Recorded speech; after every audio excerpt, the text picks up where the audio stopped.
Canadian professional football. This portion brought to you by the Canadian Broadcasting Corporation for the best in television sports coverage across Canada every season. Over the head of the intended receiver, Bobby Taylor, in the end zone. And for the viewers in Eastern Canada who have just joined our telecast, we have 11 minutes and 22 seconds still to play in the first quarter. And all you folks out in Newfoundland who are also enjoying tonight's game from the far west coast, the Toronto Argonauts have been in possession since the opening kickoff, and with Dave Ramey and Bill Simons running, they have a second down and touchdown situation from the 9 of the British Columbia Lions.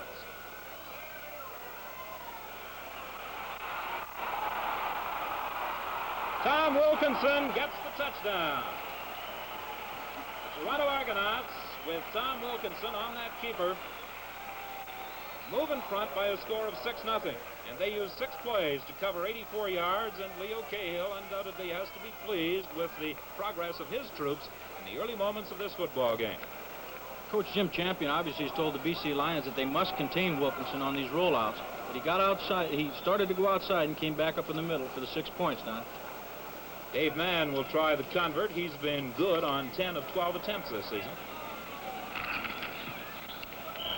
His record now stands at 11 of 13. There's a timeout at the 4-minute mark of the first quarter. The score is the Argonauts 7, the BC Lions nothing.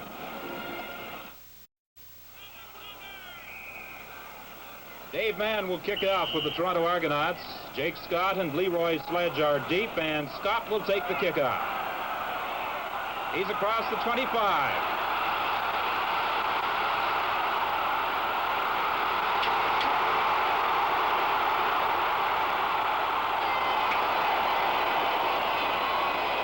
What a kickoff return by Jake Scott. Tackled by Chuck Lebrock and Jim Tomlin.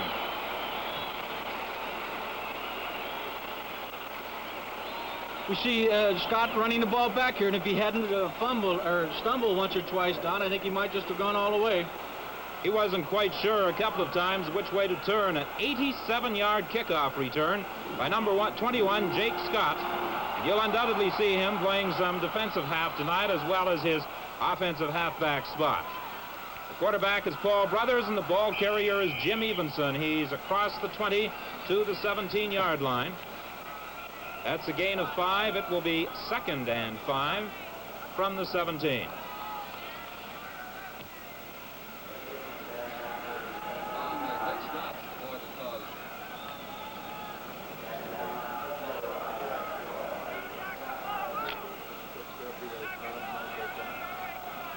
It will be 2nd down and 5 yards to go from the 17 for the BC Lions. Brothers, the quarterback, throwing complete to Jim Young in first down territory at the 7. Ron Arends made the tackle on number 30, Jim Young. And when they played an exhibition game here at Empire Stadium in the month of July, Jim Young had a fantastic evening in catching the football for the BC Lions. He'd like to duplicate that feat tonight in a game that they're playing for keeps.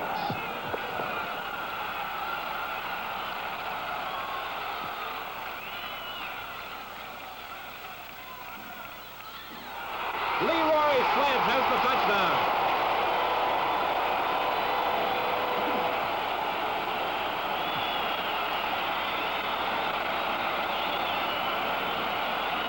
Don, you certainly have to say that touchdown has to be credited partially to Trevor Ekdahl, number 66, the left guard, and Mike St. Louis, the offensive left tackle, as they open up a gigantic hole for Sledge on a straight dive play.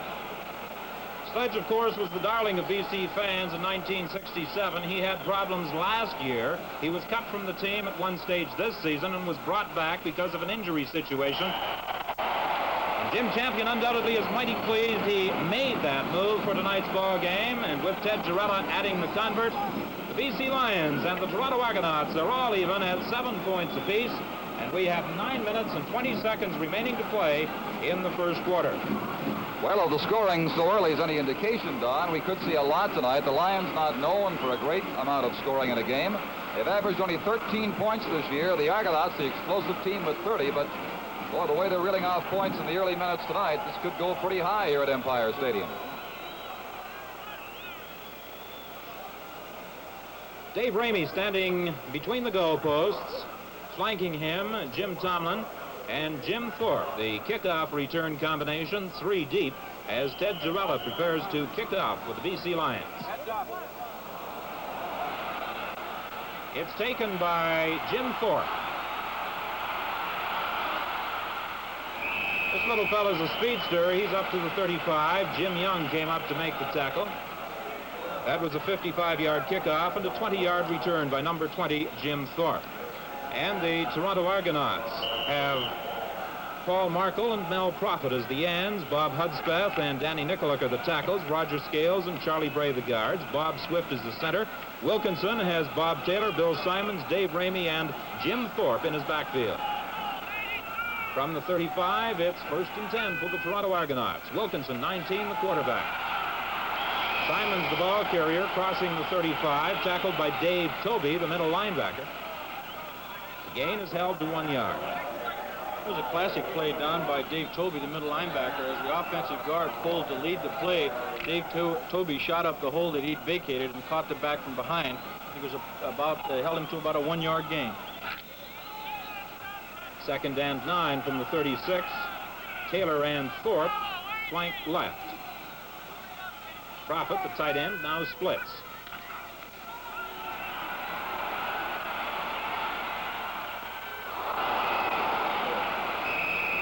Thorpe has a 1st down at the 51, tackled by Dave Easley.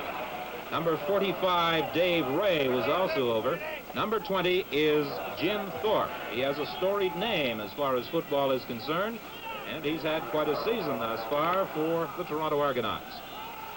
Tom Wilkinson showed a very strong arm on that play, Don. This is possibly one of the reasons why Coach Leo Cahill has such confidence in him, and he can trade away a star like Wally Gabler. Thorpe has gone to the bench. Mike Eben has replaced him, and this is their student body movement as far as the backfield action is concerned. That's what Coach Leo Cahill calls it anyway. Dave Ramey is across the midfield stripe, tackled by Ted Girella. Don, when Coach Leo Cahill called that motion where he has 2 people going across his formation, the student body, I wondered what he meant. Apparently, it's an expression from college. When you get so many people out in front of the ball carrier, it looks like the whole student body's leading them. It's pretty good nomenclature, I guess. The moment last night we thought he was kidding, he said, seriously, fellas, I mean it. 2nd and 5 from the BC side of midfield. Toronto Argonauts in possession, and Ray is after Wilkinson, and Wilkinson fired that ball downfield and out of bounds. Dave Toby took a shot at him, and a penalty marker is down. The infraction, rough play against the British Columbia Lions.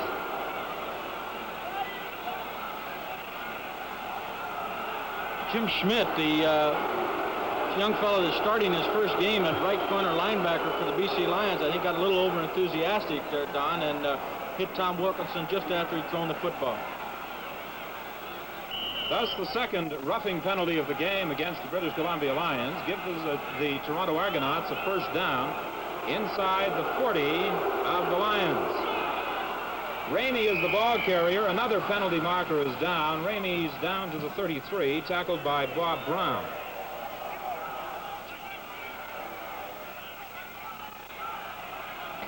Apparently, it's offside against the Toronto Argonauts, and undoubtedly the BC Lions will accept the penalty, which means that referee Al Drabo will move back to the original line of scrimmage and pace off 5 yards.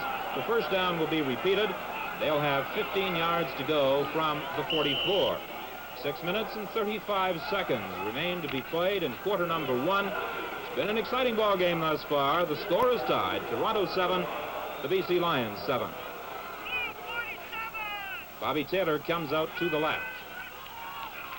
And Bill Simons has the football. He was voted the outstanding player in the Canadian game last year. He can turn it on once he moves around that corner. Fortunately, Ted Girella was there, the last man as far as the Toronto Argonauts were concerned, and he brought him down. I think we should pay special attention to big Charlie Bray, number 57, the right offensive guard of the Toronto Argonauts. He really moves out in front of those ball carriers, and he weighs 272 pounds. Second down and 4, an advance of 11 by Simons. This time he's got the first down, and he crosses the 25 to the 23. And Bob Brown, number 60, made the tackle, and number 33, Bill Simons. 76 is Paul Markle. 20 is Jim Thorpe. 66 is Bob Hudspeth. And you're looking at the Toronto huddle as Tom Wilkinson, the quarterback for the Argonauts, takes a look at the yardage situation and selects a play from this 1st and 10 at the 23. Ramey, the ball carrier. He found the inside running a little tough that time. Number 51, Toby, was there. 61, Heighton was also in on the stop. Number 52, Wayne Dennis, and number 64, Garrett Hunsberger, all had a hand in bringing down Dave Ramey. And now Jim Thorpe comes out for the Toronto Argonauts, and Mike Eben goes into the ball game.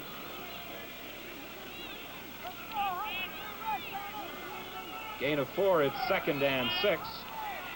The ball just inside the 20. 19 is the quarterback for Toronto, Tom Wilkinson.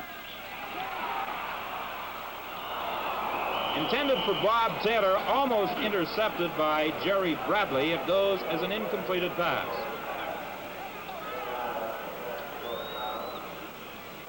Now the Toronto Argonauts send in their field goal team, and Dave Mann will try for 3. He has just 1 field goal this season, 10 converts and 5 singles entering this ball game for 18 points. He's added a convert to that total tonight. Cosentino will again hold the field goal try from directly in front, and he'll hit it from the 27-yard line.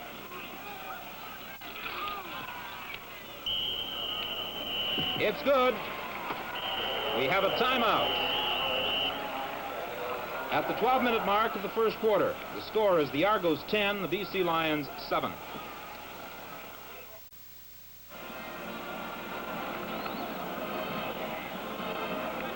You traveled to the West Coast with the Argonauts. Dave Mann, quite a sharp dresser, in addition to being a mighty sharp field goal and punter.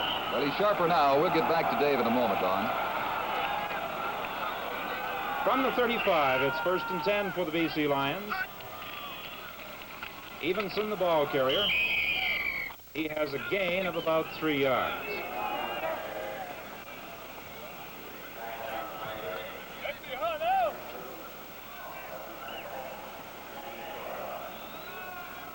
The BC Lions have Lefty Hendrickson and Ted Workington at the end spot. Mike St. Louis and Max Huber are the tackles. Trevor Ekdahl and Ken Sugarman the guards, and Bob Howes is the center. Paul Brothers the quarterback. He has Jim Young and Jake Scott, Leroy Sledge, and Evenson in the backfield with him. He'd like to have them there right now to do some blocking as Dick Aldridge came through to bury him back at the 30-yard line. The BC Lions that time put great pressure on, the Toronto Argonauts put great pressure on Paul Brothers, of the BC Lions, and they did it by firing 2 of their linebackers.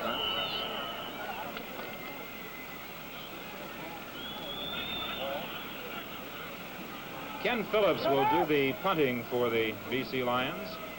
He stands back on the 19-yard line. A left-footed kicker, and he hung that one up there.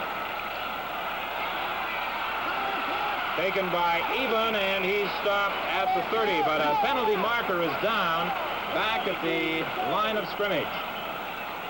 Eben, number 32, 6'2", 188 pounds, 45-yard punt and a 2-yard return. Illegal interference against the Toronto Argonauts. BC Lions will have a first down from the 28. Well, Don Chevrier, what about that word on Dave Mann now? Well, apart from his great style of dress, which we remarked on, Don. He had trouble at the beginning of the season with field goals. In fact, the only one he had before tonight was from 20 yards away. It was like a golf swing, at least my golf swing. He wasn't keeping his head down. Once he mastered that, he's hitting them again, and that 27 he hit was the longest this year for Manning. 1st and 10 for the BC Lions from the 28. The result of that penalty. Brothers has some running room. He has a first down, tackled by Marv Luster, number 27. Much to the delight of a capacity crowd at Empire Stadium this evening. A 14-yard gallop by number 10, Paul Brothers. Certainly excellent protection by the offensive line of the British Columbia Lions, Don. It's something that they've done reasonably well all year. If Paul Brothers can now take advantage of it, as he did on that play, and gained, as you mentioned, 14 yards. From the 42, it's 1st and 10. Leroy Sledge is the ball carrier. It would appear that Mr. Sledge wants to become a regular employee once again of the BC Lions from his early performance in this ball game, tackled by Vernon Benoit.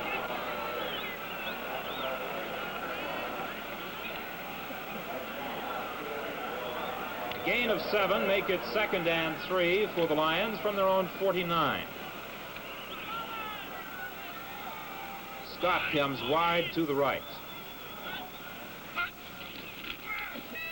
Penalty marker is down. Evenson, the ball carrier, is very close to the first down. He's number 28, tackled by number 70, Mike Bloom.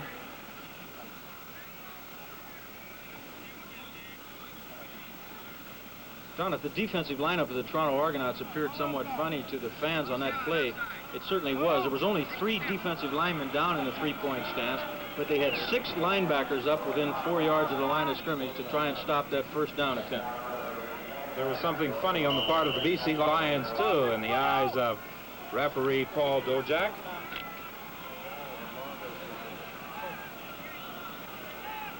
The offside penalty results in a 2nd and 7 play, intercepted by Dick Thornton. He could go all the way.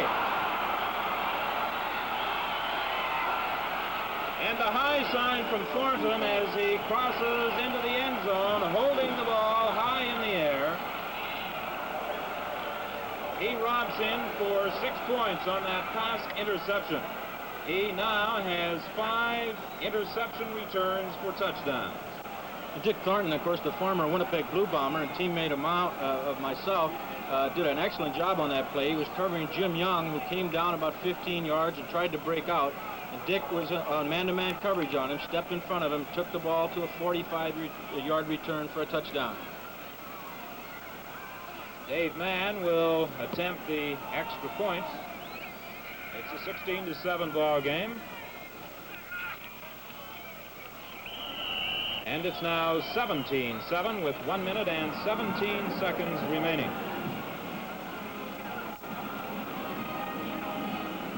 Well, unfortunately, I've just been informed that many fans across the country did not see that interception by Dick Thornton.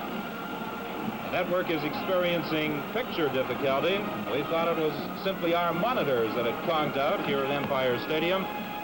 We regret that that interception return by Dick Thornton did not come into your living room or wherever you may be watching tonight's football telecast from.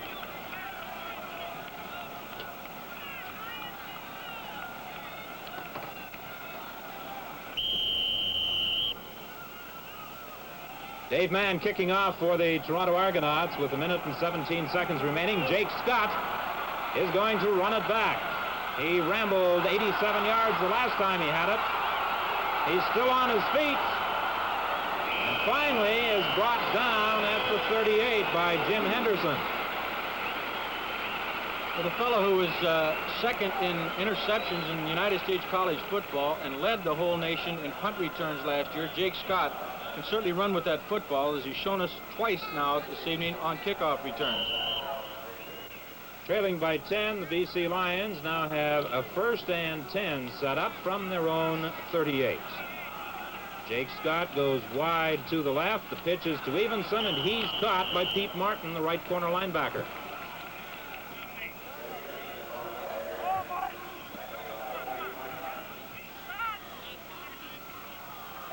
Well, as we are still experiencing picture difficulty from Empire Stadium, it's a pickup of 2, and it's 2nd and 8 for the British Columbia Lions. The ball at their own 40. And now coming into the ball game is Bill Lassiter for the Lions.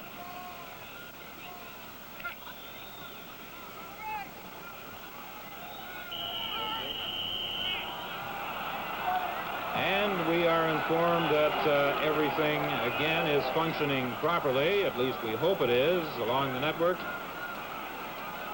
Too long in the huddle has just been charged against the British Columbia Lions. So that will make it 2nd and 13. The ball now back to the 35. The original line of scrimmage following the kickoff was the 38. Ted Warkentin goes wide to the left. Brothers throws incomplete. It was intended for lefty Hendrickson. Alan Ray Aldridge was in, applying tremendous pressure on quarterback Paul Brothers. Listen, Paul Brothers is going to try to work against this Toronto defense, which plays primarily a man-to-man pass coverage defense, Don, and he's trying to get 2 or 3 people working against individuals on the wide side of the field. But that time, as you say, Alan Ray Aldridge put too great a pressure on him for him to have time to throw the ball. Eben and Sternberg are back as the punt return there, with time running out in this first quarter. Ken Phillips caught another pretty good one. It's taken and fumbled by Eben. He managed to recover in time and then is dropped as he dove to the 33.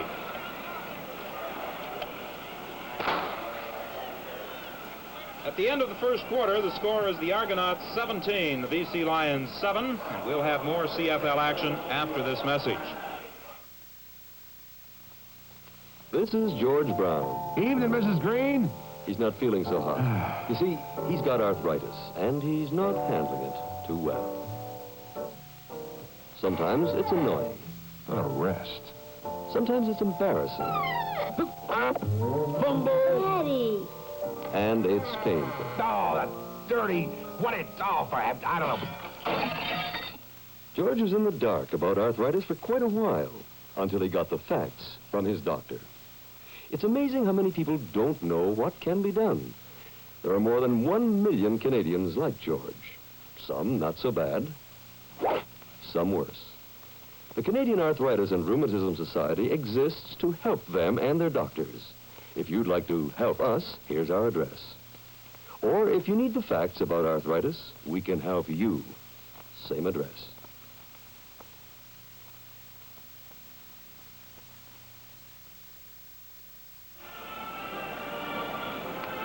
Back at Empire Stadium in Vancouver for the start of quarter number 2, I'm Don Whitman along with Frank Rigney and Don Chevrier, bringing you tonight's CFL telecast as the Toronto Argonauts lead the British Columbia Lions 17-7.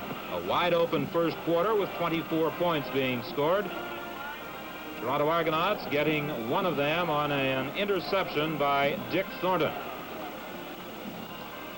Tom Wilkinson scored the first touchdown on a keeper play from 14 yards out. Dave Mann added the convert, but the Lions came right back with a touchdown by Leroy Sledge, and the convert by Girella made it a 7-all ball game. Then Dave Mann made it 10-7, and Dick Thornton added the 16th point, and Dave Mann made it 17-7. That's the way things stand as we start quarter number 2 with Wilkinson attempting to pass. He's complete to Dave Ramey. Look out! Dancing down the sidelines, he's forced out at the 32 of the BC Lions. What a ball game, number 14, Dave Ramey is having. Well, that's about the 3rd or 4th time Dave Ramey's shown why he's such a great star in this league, Don. Mel Prophet there, the tight end, number 75, makes a great block for him and allows him to go an additional 15 yards on that reception.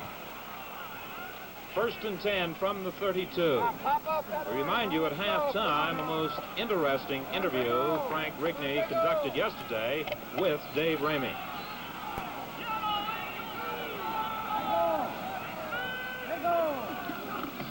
The pitch to Ramey. He's stopped as he crosses the 30 at the 28 by Dave Tobey. Ramey, of course, during his years with the Winnipeg Blue Bombers, wore sweater number 27, and as pointed out at the start of tonight's telecast, Marv Lester wasn't about to give up that numero with the Toronto Argonauts, so Ramey is wearing 14. Number 32, Mike Eben, comes into the ball game, and Jim Thorpe, number 20, goes to the bench to confer with Leo Cahill. 2nd and 5 for Toronto. Complete to Bill Simons.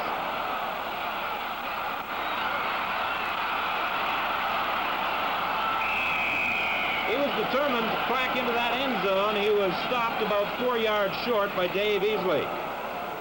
This Toronto Football Club uses a variety of offensive formations, Don. They lined up strong left or flex left that time with 3 quick receivers on that side.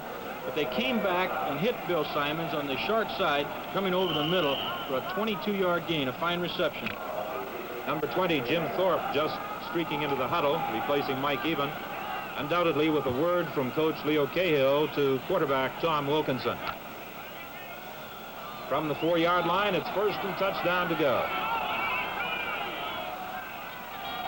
That student body movement is in effect again, and Dave Ramey has the football. He also has a touchdown. Again, we see Charlie Bray, the offensive right guard, number 57, leading Dave Ramey around the right side. A 76-yard offensive thrust by the Toronto Argonauts in 4 plays. Watch Dave sweeping to the right. Charlie Bray, number 57, right there, leads him into the end zone. Good block by Bray, run by Ramey, as the Argonauts used just 4 plays to cover 76 yards. Now Dave Mann will attempt the extra point. It's 23-7 now. Cosentino, number 11, will hold. It is good. There's a timeout at the 2-minute mark of the 2nd quarter. The score is the Argos 24, the BC Lions 7.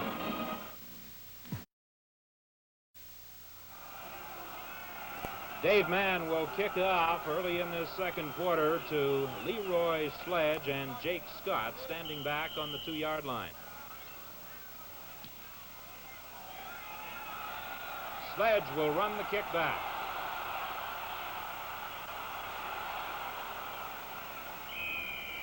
BC Lions will scrimmage the ball, 1st and 10 from the 35. A 60-yard kick and a 30-yard return. Roger Scales making the tackle for the Toronto Argonauts.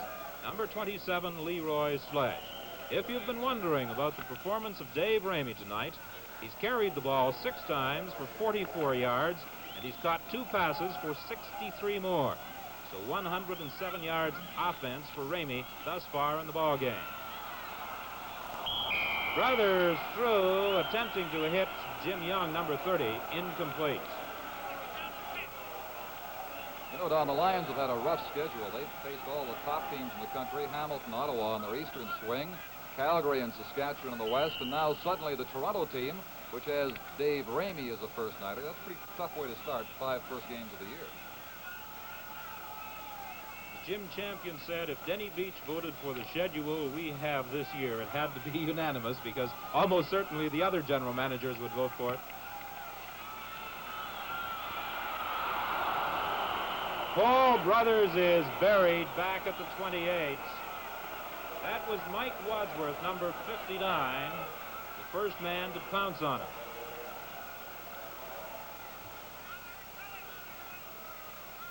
Mike Wadsworth, of course, does a great job here in rushing the passer. Brothers actually had a little time. Let's watch him, number 59. He gets away from Bob Housley, BC center, and gets Paul Brothers for that loss. 3rd and 14, and Ken Phillips is kicking. He's a left-footed kicker. Eben takes it at the 35. Crosses the 45 to the 46, tackled there by Bill Lassiter. We saw an example there, Don, of their new rule change and how it affects punt returning, but we'll get back to that in just a moment. The penalty marker is down back at the line of scrimmage, so Frank, continue if you will.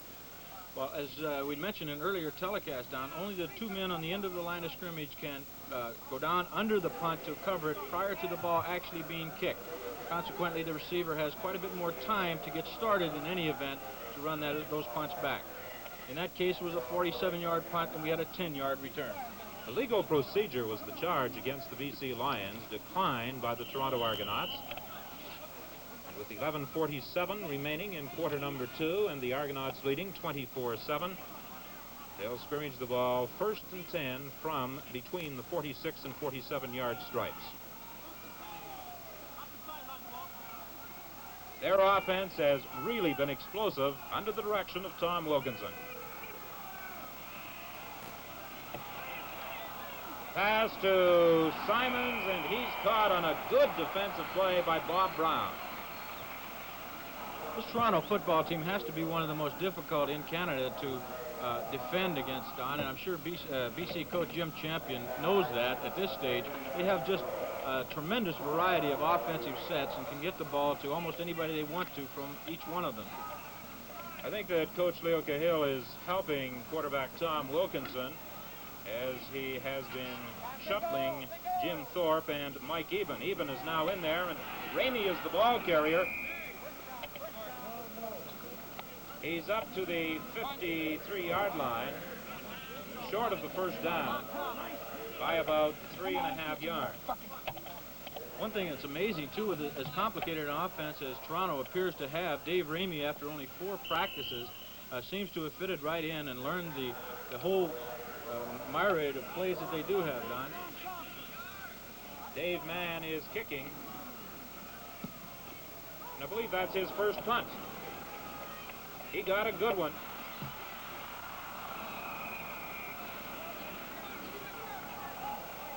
Dave Easley is stopped at the 9-yard line. A 58-yard punt by Dave Mann, and for number 20, Dave Easley, a 7-yard return. Mann, of course, holds the record for the longest punt in the Canadian Football League, 102 yards against the Saskatchewan Roughriders in 1966.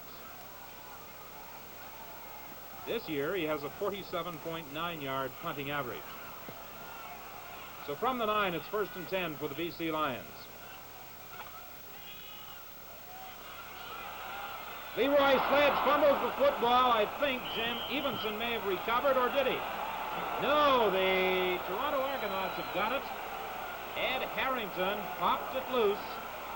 Jim Evenson dove on it, but apparently it squirted away from him, and the Toronto Argonauts take over 1st and 10 from the 14.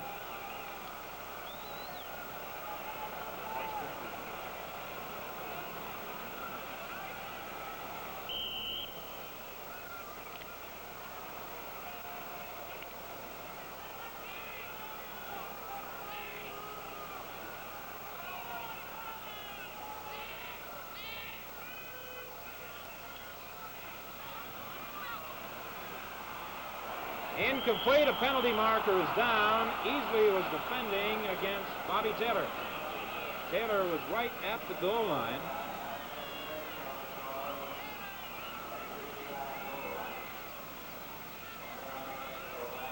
I don't think there can be any question about the call on that play. Dave Easley, number 20, grabbed little Bobby Taylor, number 24, the Toronto Argonaut flanker, as he came down and broke over the center of the defensive backfield for BC, and I'm sure it would have been 6 points in any event, so it was actually a good play by Dave Easley.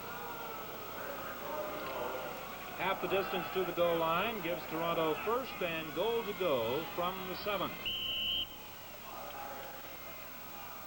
Wilkinson, number 19, the Toronto quarterback. Thorpe and Taylor are the 2 backs in motion. Simons, the ball carrier, is upended at the 5.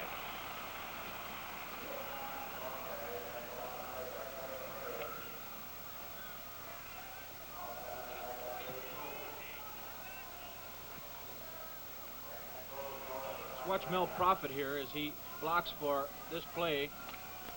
But the real key to this play is Ted Girella, as he does a fine job coming up and stopping the ball carrier. As we saw before the ball game in the highlights, he can stop them. 2nd and touchdown from the 5. Wilkinson is caught. A good move by Garrett Huntsberger.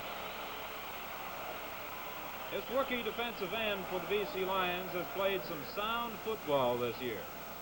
There was excellent pass protection, or pass coverage there by Jim Schmidt, the fellow starting, as we mentioned earlier, for the first time at right outside linebacker, as he covered the flanker Bobby Taylor man for man, and he just simply didn't have enough time to get that football away. So with a third down play, 15 yards to go coming up, Dave Mann will try for 3 points from 23 yards out.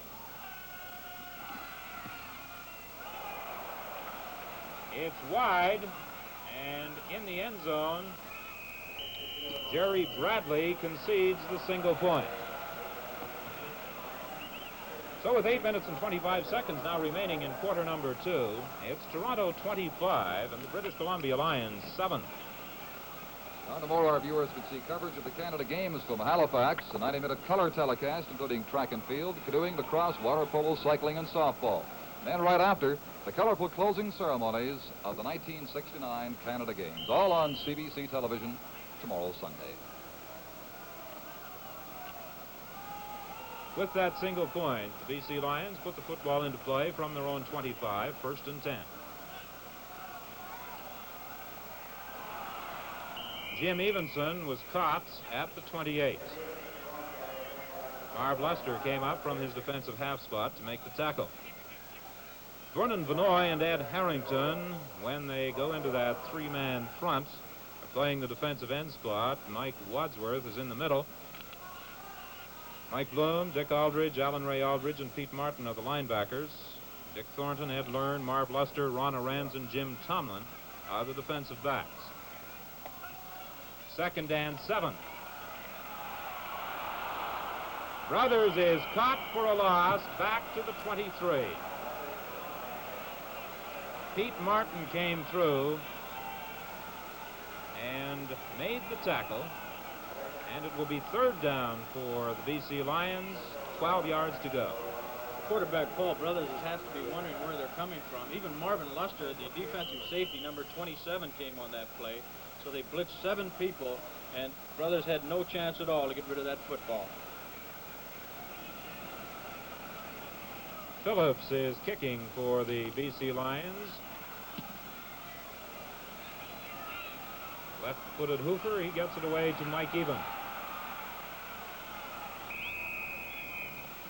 Even is still struggling, but the whistle went with Bill Lassiter making the tackle back at the 45-yard line. Lynn Hendrickson was also downfield.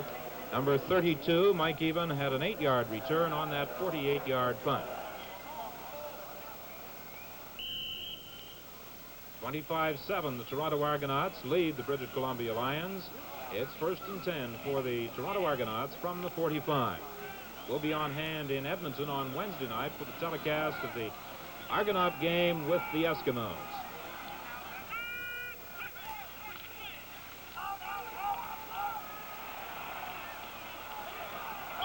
Almost intercepted on the far side of the field by Jerry Bradley. Not a particularly well-thrown ball on the part of Tom Wilkinson. It certainly wasn't. I don't know what happened there, Don. It appeared that possibly he was rolling to his left and just didn't have a firm grip on the ball, but he certainly didn't throw it with any authority at all.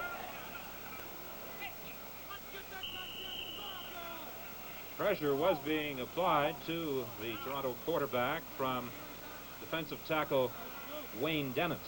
Mike Even again goes into the lineup, and Jim Thorpe goes to the Toronto bench. 2nd and 10 from the 45. The penalty marker is down, and down at the 40 is quarterback Wilkinson, caught by Garrett Hunsberger.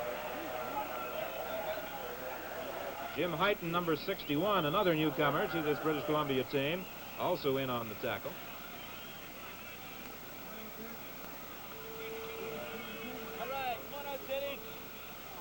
Holding charged against the Toronto Argonauts, and with that successful defensive maneuver by the Lions, they of course declined the penalty. I believe that call was on Danny Nicolak, number 60, Don, and he's one of the old pros of the CFL, being in his 14th season with the Toronto Argonauts.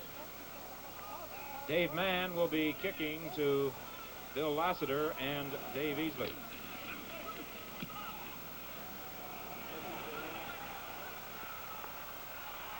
taken by Lassiter. The BC Lions will scrimmage 1st and 10 from their own 25. Paul Markle was downfield, along with Mel Prophet, making the tackle, holding the return by number 34, Lassiter, to 5 yards after a 49-yard punt by Dave Mann. One of the ways the BC Lions offensive team is trying to combat the variety of Toronto defenses is to spread their offensive line. Let's see if it does any good. Leroy Sledge picks up about 9 yards, fighting to the 35, tackled by Marv Luster. And there appears to be an injured Toronto Argonaut. Pete Martin is a little slow in getting to his feet. In fact, he's still down on one knee.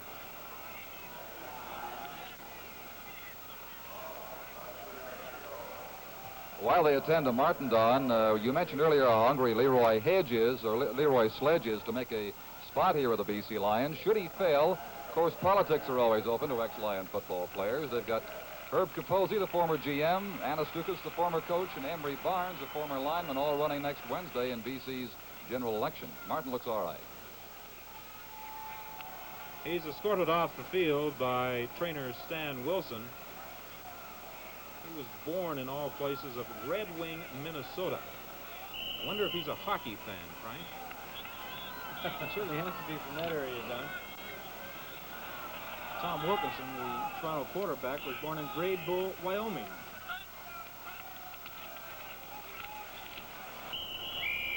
Jim Evenson has the first down up to the 38-yard line.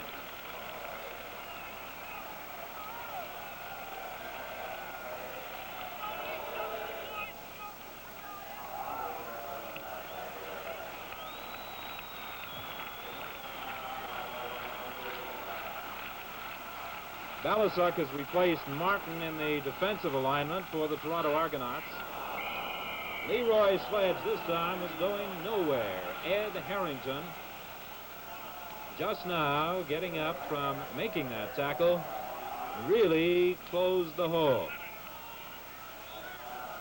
And apparently Pete Martin is all right. He's back into the ball game at his corner linebacking spot.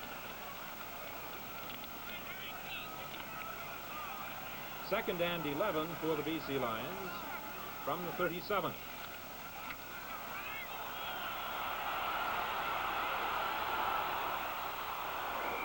Brothers was caught from behind by the same Mr. Harrington.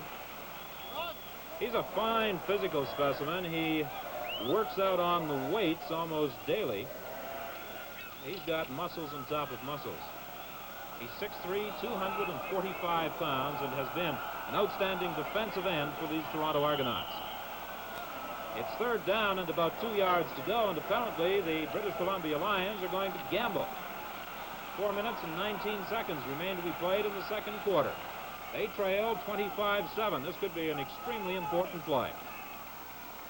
Leroy Sledge dives to the 50 for the first down. Just a great block again by Mike St. Louis, who opened that hole for Leroy Sledge to score BC's only touchdown of this football game. He opened it again, and they got a very crucial first down on that play, Don. From the 50, it's 1st and 10 for the Lions. Jake Scott and Jim Young in the backfield, along with Jim Evenson and Leroy Sledge. The quarterback is Paul Brothers. The ends are Lefty Hendrickson and Ted Workinson.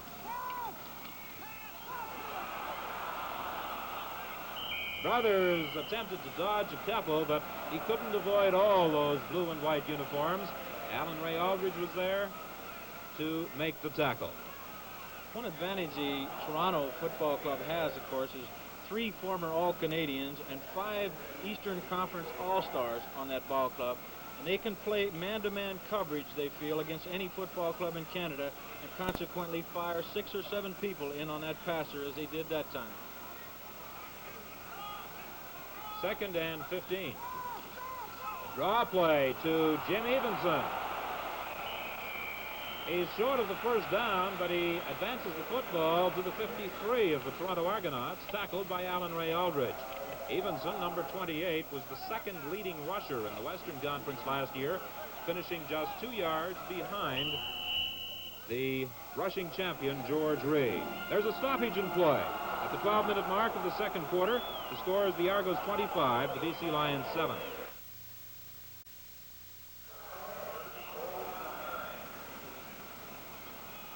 (25-7), the Toronto Argonauts lead the British Columbia Lions. Another rather critical third down play for the Lions. They have the football at the 52 of the Argonauts. It's third and about 2, and again they're gambling.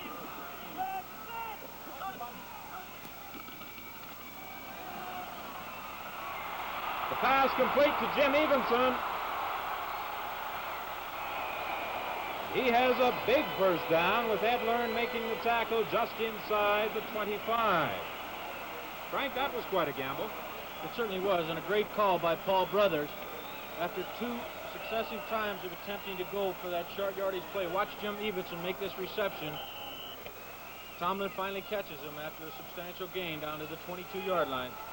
28-yard gain.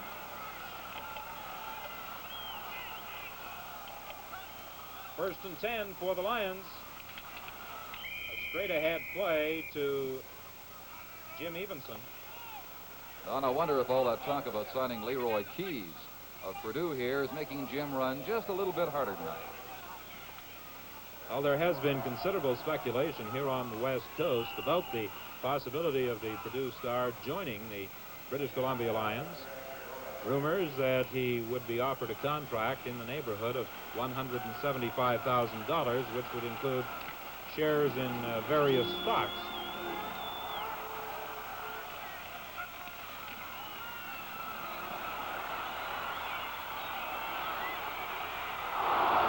Just off the fingertips of Jim Young in the end zone. At 2nd and 6 play, Ron Arends was defending against number 30, Jim Young. And he very nearly came up with the 6 points. Certainly, if you're going to throw against this Toronto deep backfield, Ron Arends, who's the youngest of the defenders back there, and of course the most unproven at this stage, is the one that you try to throw against. And certainly with a receiver like Jim Young, you should have some degree of chance of success, but they didn't happen that time. Twice the Lions have gambled successfully on 3rd down and 2. This time they're gambling on 3rd and 6. The ball at the 20 of the Toronto Argonauts.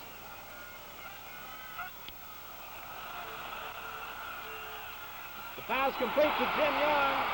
Touchdown, but a penalty marker is down. Hold it. A penalty marker is down. Against the Toronto Argonauts, of course, declined by the British Columbia Lions. So the touchdown play on another critical 3rd down gamble is good for 6 points, and the Lions marched 85 yards on 9 plays, and 3 times, Frank, on 3rd down situations, they refused to give up the football. Brothers seem to have found an area in that Argo defense to hit that outside flat. He hit Evanson one time and then Young this time for the touchdown. And with Ted Giretta adding the convert, it's now 25-14. The Toronto Argonauts leading the British Columbia Lions. And both teams have put together some rather sustained drives. The Argonauts in the first quarter and the BC Lions here in the second quarter. Dave Ramey, of course, has been one of the offensive stars for the Toronto Argonauts in the first 30 minutes of this ball game. And during our halftime intermission, we invite you to stay with us for a most interesting interview Frank Rickney conducted with Ramey yesterday following the Argonaut practice session. Coach Jim Champion and the BC Lions must be have a great deal of encouragement from that, Don. After his ball club is down 18 points, they come marching back on an 85-yard drive to regain getting back in this ball game. Jim Thorpe takes the kickoff. Thorpe is dropped at the 30-yard line with 1 minute and 44 seconds remaining in quarter number 2 by Mike St. Louis. Jim Thorpe, by the way, you might find it interesting, or the fans might find it interesting, that this young boy has lost 11 teeth since a training camp opened in 1969. At that time, he didn't lose any. He returned that 56-yard kickoff 22 yards. Having lost 11, I doubt if he has too many more he can afford to give up. Speaking of teeth, Dave Ramey had a rough session against the Edmonton Eskimos in the opening game of the year, in which he wore a Winnipeg Blue Bomber uniform. He was hit on a jarring tackle, and he required some dental work after that particular game. However, it did not keep him out of the lineup, as he was back for the second game of the season, which Winnipeg beat Edmonton in Edmonton. A good catch by Mel Prophet. This big tight end came up with a fine reception in a crowd, and he was caught by Craig Murray. And you see the hair hanging out from under number 75's helmet. He has a long hairdo. He sports a handlebar mustache, and he also owns a boutique in Toronto. He also does some writing. He's done some traveling, and I understand he'd like to do some broadcasting. He's a rather versatile individual. Dave Ramey on a draw play. He got one good block, and then he's finally caught on the far side of the field. The ball is fumbled. Who's got it? And now there's a mix-up on the far side of the field. That took place right at the BC Lion bench, and what a struggle is going on over there. This something of an ugly incident as players are swinging, and they're in that crowd. Our spotter, Mo Simovich, has the glasses trained on that area. One thing, Don, that I've always learned in a situation like that, and all ball players should learn, is keep that helmet on in a crowd.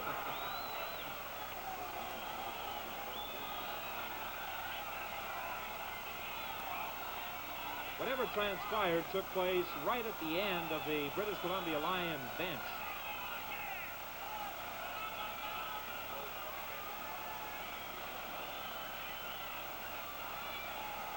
Both of these teams, of course, have a reputation for being rather aggressive, or at least having a number of individuals on their ball club that are aggressive, and they sure showed signs of it at that stage.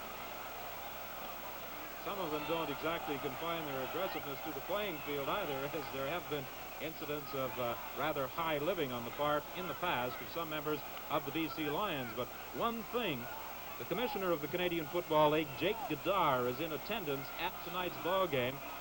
He'll be getting the report from referee Al Draba, but he also has had a first-hand look at what has taken place. 45 seconds remain to be played. The ball in possession of the British Columbia Lions. We're attempting to determine which players, if any, have been ejected from the football game.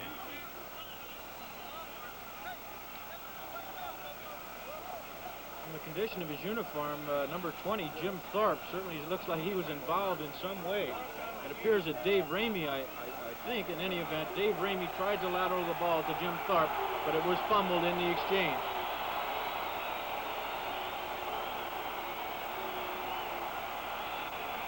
Bill Simons may also be out of this ball game. We'll attempt to get word to you just as quickly as possible from the sideline. The penalty, 25 yards down to the 15. A rough play, fighting infraction, charged apparently against the Toronto Argonauts. As yet, we have had no signal from the field as to whether any members of the BC Lions have been ejected from the ball game. Just 45 seconds remain to be played at any rate in this second quarter. We've had a little of everything tonight. Some technical difficulties with our network. Players ejected. Some wide open play. Jim Thorpe is out of the ball game, definitely. And as yet, we have not determined whether there have been any further penalties of that nature. Of course, that was a fumble by the Toronto Argonauts. The BC Lions recovered, and it's a first down at the 15. They trail 25-14. 45 seconds remain to be played. This is the reverse. The ball to Jim Young. Young is tackled down at about the 7-yard line. Mike Bloom made the stop. Apparently, that is the only ejection. Jim Thorpe out of the ballgame for fighting for the Toronto Argonauts. Young attempted to come back. He was met head-on and driven back, and feelings, as you can see, are running rather high. They were up until the moment that Jim Thorpe, number 20, got involved in that scrap on the far side and was tossed out. And undoubtedly, they'll continue, although I'm sure the officials are quite pleased that they'll have that cooling-off period, as they're just 13 seconds away from the halftime intermission. Well, this is a third down gamble by the Lions. There's the pass. Incomplete, intended for Jake Scott. With just 4 seconds showing on the clock, the BC Lions failed to capitalize on the opportunity afforded them, the fumble and the penalty, moving the ball down to the 15. Of course, quarterback Paul Brothers is holding his head in disgust with himself. He had all the time in the world and just threw that ball a little bit too quickly and didn't quite get it high enough to score that 6 points. Thus, with 4 seconds remaining, the Toronto Argonauts take over. This will undoubtedly be the final play of the first half.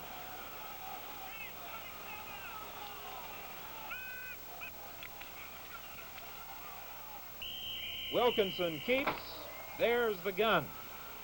And at the end of the first half, the score is the Argonauts 25, the BC Lions 14. We'll be back with our halftime show after this message.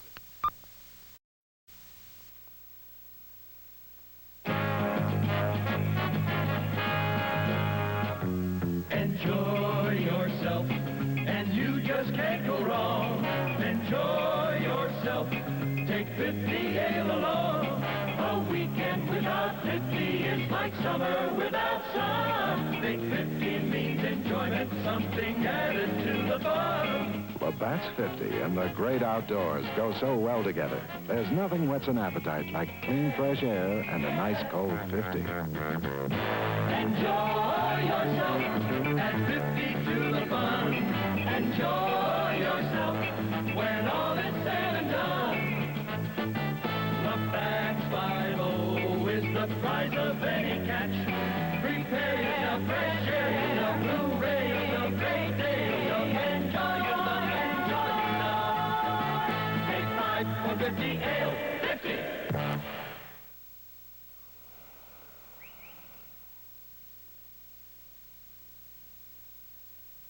Rousing football game, a lot of offensive plays and some rough stuff too, as we saw late in that second quarter. The Argonauts have the lead over the Lions, but the BC team with a lot of fight showed they might come back in the second half. They certainly have to have a win here before the home crowd, an almost capacity crowd at Empire Stadium. One of the biggest CFL trades in years was finalized this past week. Dave Ramey went east to the Argonauts, and Wally Gabler went west to quarterback the Winnipeg Blue Bombers. Ramey, as we saw in the first half, has plenty of backfield speed for the Argonauts. His former teammate Frank Rigney interviewed Dave Ramey. In 1965, Dave, our first year as teammates, we had a reasonably good football club with the Winnipeg Blue Bombers, and you seemed reasonably pleased with it. Is there any particular reason in the last few years that you feel that you didn't enjoy playing for the Winnipeg Blue Bombers? Well, Frank, you know yourself, being an old pro, that in order to have a pretty organized team, you have to have a mixture of old and new. I mean, the best situation is to have all old pros, but a situation that's good also is to have a mixture of old pros and then new guys where you can help the guys along. The last couple of years at Winnipeg, we've had so many changes, so many new guys, it's been sort of very disorganized, you know, as far as us organizing what we're going to do as far as winning games. You felt then the club lacked some stability, Dave. Do you feel that the attitude generally among the ball players was one of happiness, or they were discontented with the ball club generally, or do you have an opinion in that area? I don't say discontentment or really unhappiness. I think the fact that, just like I said, as far as your first question, the fact that with so many new guys and so much happening as far as changes, and therefore it resulted in disorganization, and therefore this caused discontentment, I believe, among all the ball players, and a mistrust for the things that we were trying to do on the field. Yes, Dave, you were quoted, and I'm sure that some of it was quoted, over-quoted, or possibly even misquoted. One of the things that was quoted out here in the Vancouver papers was that you felt that you were misused offensively. What did you mean by that? Well, Frank, in the last 2 or 3 years, the only way that it seemed to me as though Winnipeg was trying to utilize me was on the sweep. And when we tried to run the sweep, I knew it was coming, and I would hear the guys on the defense say, "Here comes Ramey." You know, I don't know whether I tipped it off or not, but everybody in the park knew the sweep was coming, and so it made it difficult for the blockers to get their block when everybody knew the sweep was coming. I felt that I should have been utilized as far as on a quick, short pass where I could get a pass quick and do a turn around and have some running room to go. I mean, this is what I was talking about. Yes, that's certainly understandable. Any way to get you the ball certainly would be helpful offensively. Dave, did you ask to be traded by from the ball club, or did you ask to be traded to a specific ball club? Well, I asked to be traded from the ball club, hoping to be traded to a specific ball club, yes. Would you care to name that specific ball club, or was it the Toronto Argonauts? It was the Toronto Argonauts. I was hoping that I would get traded there. I watched them play, and I figured that this is the kind of ball club I wanted to be on. They have a lot of what guys that are called Peck's bad boys, which they call me in Winnipeg for some reason, and so I felt that this is a ball club for me because all these guys seem very happy under Coach Cahill. Yes, it seems that Coach Cahill has put together a number of people, as you say, that were dissatisfied with their previous ball clubs. Is there any particular reason, do you think, that Coach Cahill has been able to mold a fine football team from these people? I don't know. He seems to show a lot of respect for the ball players and their ideas. I've heard the few days that I've been here, I heard a few players suggest things that we try on the field, and he's considered their suggestions, and in some instances he's even used them. And I think this is great because we are pros and we know what we're doing, and we're out there doing it, and they all seem to enjoy this. I mean, the ball players appreciate this. Even if their ideas aren't used, they appreciate that they're considered. Dave, have you had a chance yet? I know you've only had a chance for about 4 or 5 practices to learn sufficient about the Argonaut offense to contribute significantly in this BC game? I think so. I think I'm ready. Their offense is not that complicated. It's new. It's new for me, without a doubt. But I think I'm ready. I've been working quite hard since I've been in Toronto, and I'm ready to play a football game tonight or tomorrow night. Well, certainly no one's going to question your ability to do just that, Dave, and I'd like to wish you luck as your first game for the Toronto Argonauts against the BC Lions. Best of luck and good luck in the future as well. Thank you very much, Frank. Thanks, Dave. New Argo halfback Dave Ramey, and I'm sure Argonaut fans, having seen the first half, will agree they're going to like this guy, number 14, a man who came east in the trade for Wally Gabler. The score at halftime is the Argonauts 25 and the BC Lions 14, and we'll continue with our halftime show after this.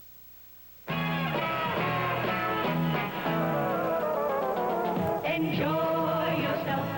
Take 5 for 50 ale. Enjoy yourself. All right, 50 ale. If you should try a 50, there's one thing you'll understand. Good friends and fun and 50 go together hand in hand. 50 from Labatt's, the longest, coolest, most enjoyable refreshment that ever bent your elbow. No wonder Labatt's 50 is Canada's one and only enjoyment ale. Enjoy yourself.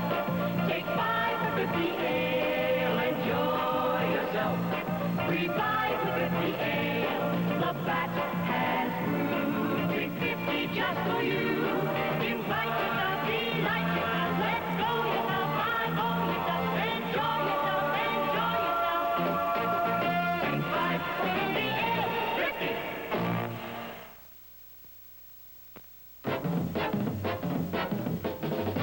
This portion of Canadian professional football brought to you by Labatt's, brewers of 50 Ale, Canada's fastest growing ale, and Labatt's Blue, the true blue lager beer. The best in Canadian football from the best in Canadian beer.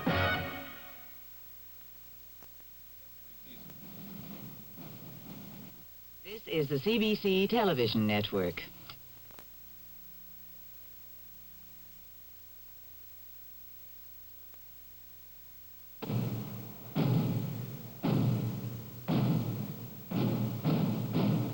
Canadian professional football.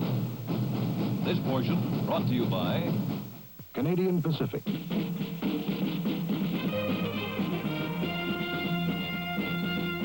Serving you in so many ways. Don Chevrier back at Empire Stadium. Halftime, 25-14 the score in favor of the Argonauts. And some facts up here that pertain to play in the first half. The Argonauts, normally a team that'll throw 60 or 70% of the time, had a better balance between rushing and passing in this game. Their first down's 12 against 6 for BC. They rushed for 100 yards. They passed for 113.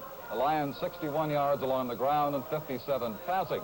But that better balance on running and passing likely accountable because of Dave Ramey's presence in the lineup tonight. Ramey took the first few sweeps and led the Argonauts down for their first TD, as we'll see in the highlights later on. Only 7 of 12, the completions for Wilkinson. That's a high percentage, but you see by only 12 attempts, the Argonauts not throwing as much. The Lions staying on the ground pretty much too. Paul Brothers good on 3 of 8 pass attempts. One interception for the touchdown, of course, by Dick Thornton covering 45 yards. In punting, they're about even. Dave Mann, 48 for the Argonauts, and Ken Phillips for the BC Lions, 46 and 3 attempts. The penalties, the game got a little rough later on in that half. 30 yards against Toronto, Jim Thorpe tossed out, and 40 yards in penalties against the British Columbia Lions. Dave Ramey individually had a big first half. Ramey rushed for 55 yards and 8 carries. He caught 2 passes for 63 as the Argonauts have the halftime lead. The score, Toronto 25 and the BC Lions 14. And we'll continue with our halftime show after this message. When we say that you get good service at a CP hotel, we mean good service.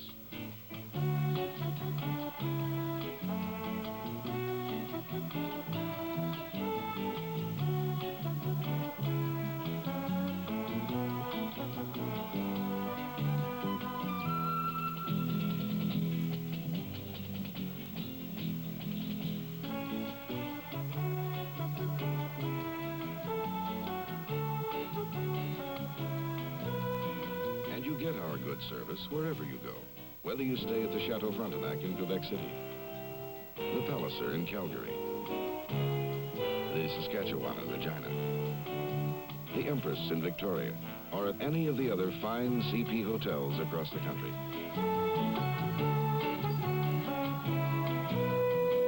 CP Hotels, another way Canadian Pacific serves you.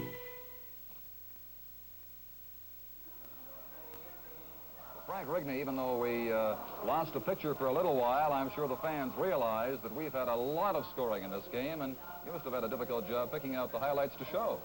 Certainly did, Don, and there's quite a few highlights, which we're going to see in just a moment, and quite a few different people participating in them, including, of course, Dave Ramey. Yes, Ramey got it off to a fast start. He swept twice from inside the 25, got the Argonauts downfield, where Tom Wilkinson finally capped their first scoring drive of tonight's football game. And right off the start, with Ramey in there, you knew the Argonauts were going to be a tough team to handle. Here's Wilkinson scoring that first touchdown you referred to, Don, a 14-yard scamper as he cut back and went up the middle of the defensive BC Lions. Now we see BC returning a kickoff. Jake Scott, their flanker, an outstanding college football player last year in the United States, and he returns this for 87 yards down to the 22-yard line. And this leads up to the British Columbia's first touchdown of this ball game. Here we see that touchdown scored by Leroy Sledge on a 6-yard plunge behind big Mike Lewis, number 67. And here we see the fellow we've been referring to all evening, Dave Ramey, on one of the exciting plays that he gave us during the first half, this one being a pass reception as he catches it out in the flat and goes for about 37 yards on this play. Here we see Dave getting his first touchdown as a Toronto Argonaut on a 4-yard run. And of course, the Toronto Argonaut fans are looking for many more from him. By the way, on the play that led down to this point, the 5-yard line, Ramey threw a fantastic block for Bill Simons. He can block as well. Yes, he can do it all. No question about that, Don. And one of the fellows that the BC Lions count on a great deal in every football game is Jim Evenson, their fullback. Here we see him on a power run for 28 yards. As we mentioned earlier in the telecast, he lost out to George Reed. I'm sorry, on a pass reception rather than a run, but he shows his running ability there after catching that ball. Now we see the all Mr. Everything for the BC Lions, Jim Young, as quarterback Paul Brothers rolls out and hits Jim Young for a 20-yard touchdown pass.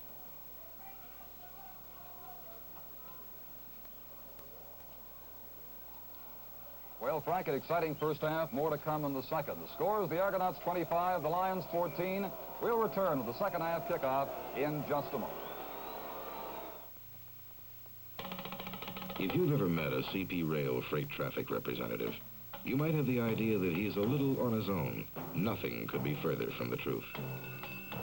He's got the help of our computer experts, industrial site specialists, train crews, economists, statisticians, lawyers, designers, engineers, accountants, rate people, and anybody else he needs. So next time you're talking to a CP Rail freight traffic rep, think of all the support he can offer you.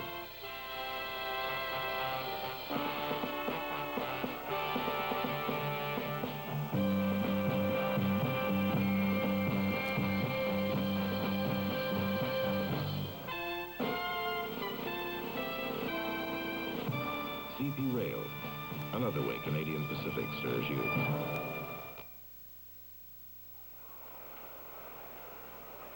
Back at Empire Stadium, we're just about set to start the second half of what has thus far proven to be a tremendously exciting football game, with the Argonauts leading by a score of 25-14. I'm Don Whitman. With me is Frank Rigney and Don Chevrier. Our spotter, Mo Simovich. And we anticipate a rather exciting second half as well. Giuseppe Simone is compiling all the facts and figures of tonight's ball game, and he's been kept busy with the pen and pencil thus far. Some impressive statistics have been posted by both teams. The Toronto Argonauts will kick off to the Lions. 27, Leroy Sledge. 21, Jake Scott will be on the receiving end of this kickoff. The Argonauts have, of course, won 2 and lost 1. They defeated Montreal and Winnipeg, losing to Hamilton, while the British Columbia Lions have yet to win a ball game. They lost their season opener here at home to the Calgary Stampeders. Then they were beaten by the Saskatchewan Roughriders. They went east and lost to the Ottawa Roughriders and the Hamilton Tiger Cats. The second half is underway. Leroy Sledge takes the kickoff.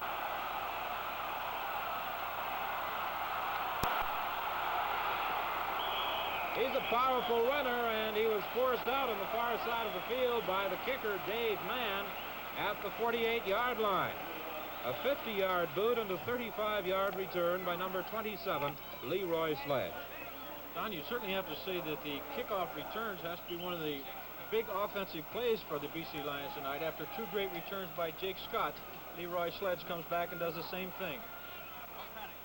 From the 48, it's 1st and 10 for the BC Lions. Paul Brothers is the quarterback. He has Sledge and Evenson in behind him. Flanked are Jake Scott and Jim Young. Intercepted. It could be a touchdown. It is for Alan Ray Aldridge. Mike Bloom was applying pressure, so was Pete Martin, and Brothers, in a moment of desperation, I think attempted to throw the screen. Because, of course, this pressure, Don, is what caused this play, and Aldridge makes a fine reception, reaches out with his one hand, gathers it in, and nobody has a chance as he scores 6 points. Frank, would you say that Alan Ray Aldridge read screen on that and dropped back with Jim Evenson? I think he did, Don. You can never be sure of that, but if he didn't, he recovered very quickly and got out there to cover Jim Evenson. So it's now 31-14 early in this second half. Dave Mann will attempt to add the 32nd Toronto point. He does.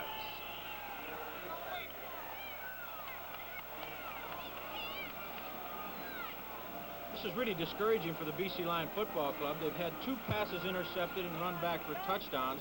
That one by Alan Ray Aldridge, and the first one by Dick Thornton, run back 45 yards. By the way, the fans across Canada might be interested in knowing that Dick Thornton is going to be off in the Orient over the winter this year, publicizing Expo 1970.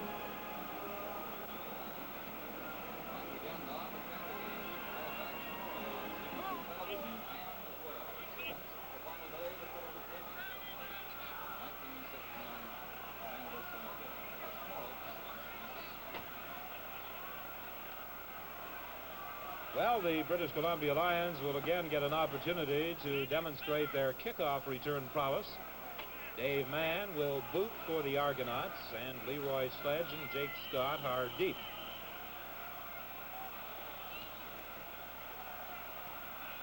This one is a little shorter. It's taken by Lassiter.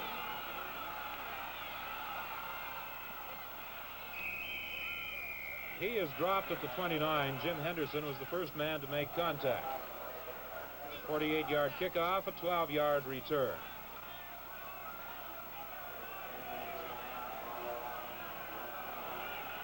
Apparently, the official word is that Jim Thorpe was thrown out of the ball game for kicking a BC Lion player in that mix-up by the bench just to the end of the first half. Jim Evenson was the ball carrier, tackled by Vernon Vanoy. He's number 65. He's a big fella. He stands 6'8" and weighs 280 pounds, and he comes from Kansas. And with Jim Thorpe going to the bench, Bob Morgan comes in. Morgan apparently was the designated import for the Argonauts tonight. A gain of about 3. It will be 2nd and 7 for the BC Lions. Jake Scott comes to the left. Hendrickson is the split end right. The pass is knocked down by Vanoy. Standing 6'8" and with about another 3-foot reach, Paul Brothers had to get that ball a long way up there to prevent this big fella, number 65, from batting it away. Don, he was the number 2 draft choice of the NFL's New York Giants, and the big complaint against him so far is, and he's only a rookie, he's not quite mean enough. That comes with pro experience. So it's 3rd down for the BC Lions. And the kick by Mr. Phillips is taken by Mike Even back at the 32. He's forced out at that BC bench by Max Hubert. Don, I don't know, referring to Vanoy again, the 6'8", 280-pound defensive end.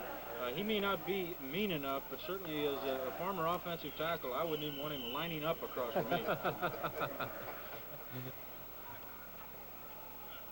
32-14 is the advantage the Argonauts enjoy over the Lions. From the 43, it's 1st and 10.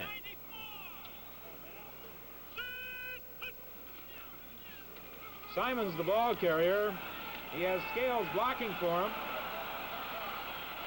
And he's down to the 50 for a 15-yard romp and a 1st down. Craig Murray came in to make the tackle. Bill Simons off to something of a slow start this year.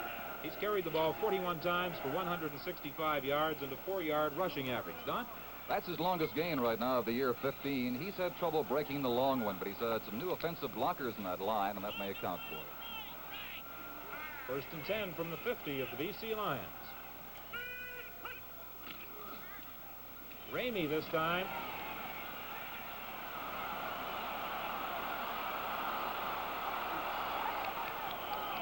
He has great moves. He's like a ghost coming through there. At least that was the description that Jim Tomlin and Dick Thornton gave to him. This is why they call him the knife. Again, watch Roger Scales, number 51, and Charlie Bray, number 57, as they lead Ramey on this sweep. He knocked down number 12, Jerry Bradley, and Dave beats him the rest of the way and goes for a 23-yard gain. There's a timeout on the field at the 8-minute mark of the 3rd quarter. The score is the Argonauts 32, the BC Lions 14. When it comes to looking after the pies that Mother makes, Joe Mooney is a real fuss budget. He cares so much about Mother's pies that he looks after each one himself. And when he has to send a shipment to a customer, he makes sure nothing can go wrong. He uses CP Ships containers, of course. He knows there's no better way to ship mother's pies, because the cargo stays in the container, and the container stays unopened. The only thing that gets handled is the container itself. So when it gets to his customer, it will be just the way Joe packed it. And Joe, he's so relaxed he can take Mother Mooney off on a White Empress vacation cruise. For a fuss budget like Joe, that says a lot about our containers. CP Ships, another way Canadian Pacific serves you.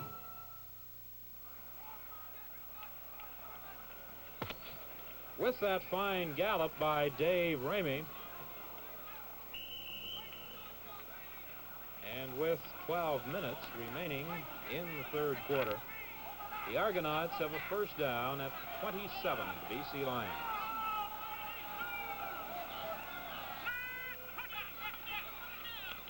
Simons may throw.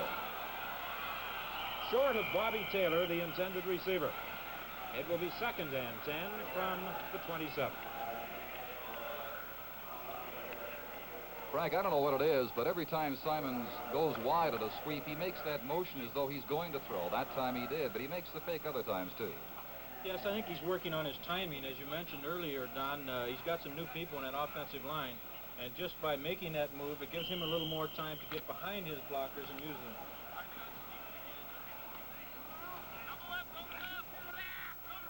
Second and 10.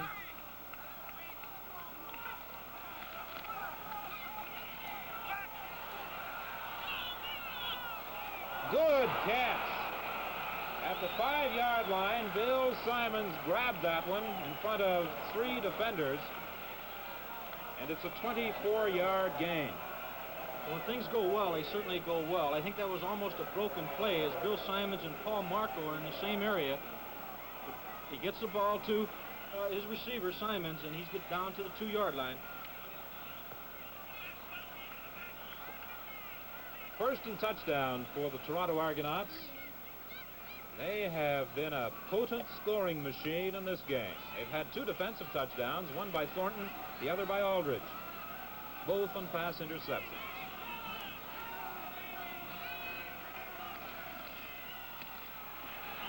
Simons gets the touchdown.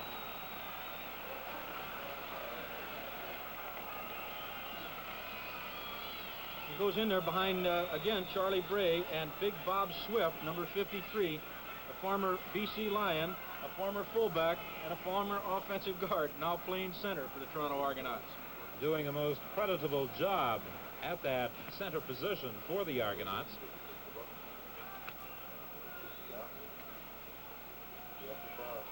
Dave Mann will try for point number 39.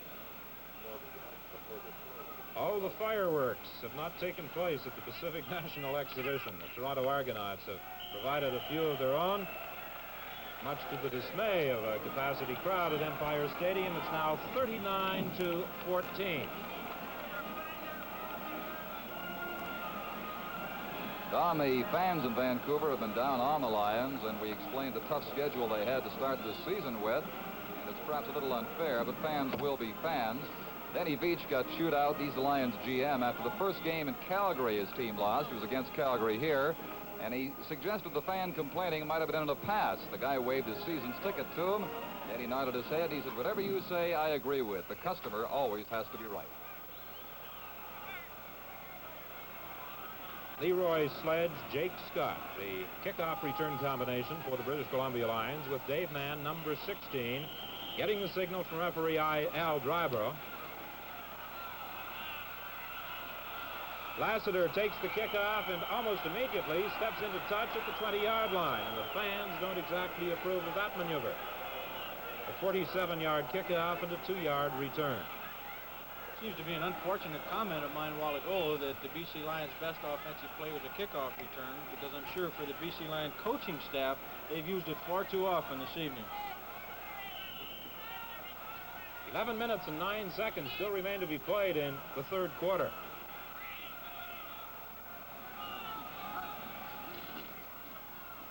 Evenson is met almost at the line of scrimmage by Alan Ray Aldridge.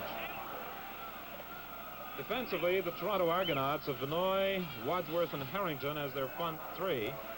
Jim Evenson, number 28, the ball carrier. Mike Boone, Dick Aldridge, Alan Ray Aldridge, and Pete Martin are the linebackers. Dick Thornton, Ed Learn, Marv Luster, Ron Arends, and Jim Tomlin are the defensive backs. And both Alan Ray Aldridge and Dick Thornton have a touchdown as the result of pass interceptions tonight. Over the head of Jake Scott, he was being defended by Thornton and Ed Learn. It appears that the BC Lions quarterback, Paul Brothers, is somewhat confused, really, by the Toronto defense. As we mentioned several times before, Toronto has so many different sets that they can confuse a quarterback as to what he should be calling. And, of course, Brothers isn't that experienced to pick it apart, and it's showing at this point in the ball game. Jerry Sternberg and Mike Eben, the punt return pair for the Toronto Argonauts. Ken Phillips is the left-footed kicker for the BC Lions, and he's been getting good distance. Eben squirmed but found no room to run, and he was stopped almost on the spot at the 37. A 53-yard kick, just a 3-yard return. Don, the Lions have two quarterbacks, Paul Brothers and Pete Oler. On Monday, they had a third for a while. Merlin Briscoe from the Denver Broncos came in, asked permission to see his ailing mother in Nebraska, and they next heard of him in Buffalo, where he'd signed with the Buffalo Bills. Next time a Lion asks for leave, they'll think twice. Would you say he shuffled off to Buffalo?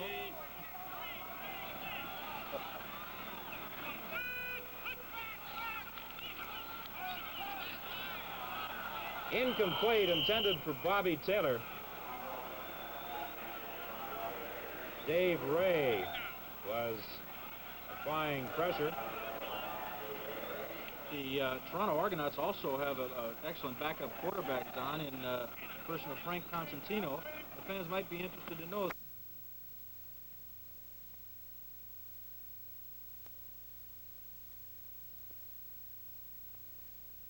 Dick Thornton have a touchdown as the result of pass interceptions tonight. Over the head of Jake Scott, he was being defended by Thornton and Ed Learn. It appears that the BC Lions quarterback, Paul Brothers, is somewhat confused, really, by the Toronto defense. As we mentioned several times before, Toronto has so many different sets that they can confuse a quarterback as to what he should be calling. And, of course, Brothers isn't that experienced to pick it apart, and it's showing at this point in the ball game. Jerry Sternberg and Mike Eben, the punt return pair for the Toronto Argonauts. Ken Phillips is the left-footed kicker for the BC Lions, and he's been getting good distance. Eben squirmed but found no room to run, and he was stopped almost on the spot at the 37. A 53-yard kick, just a 3-yard return. Don, the Lions have two quarterbacks, Paul Brothers and Pete Oler. On Monday, they had a third for a while. Merlin Briscoe from the Denver Broncos came in, asked permission to see his ailing mother in Nebraska, and they next heard of him in Buffalo, where he'd signed with the Buffalo Bills. Next time a Lion asks for leave, they'll think twice. Would you say he shuffled off to Buffalo?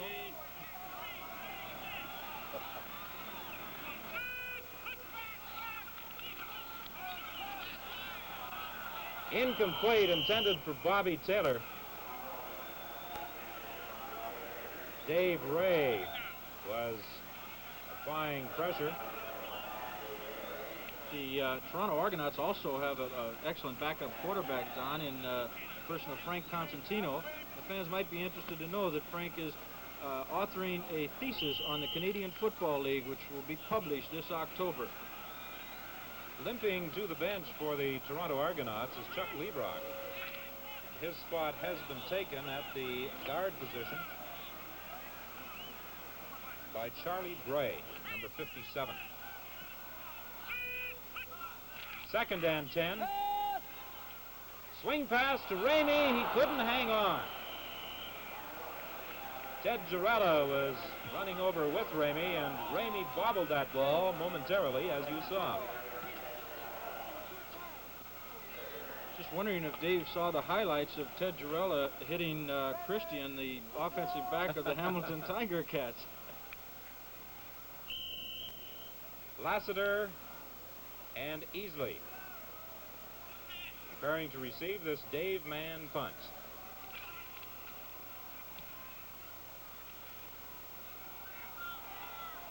Easley takes it.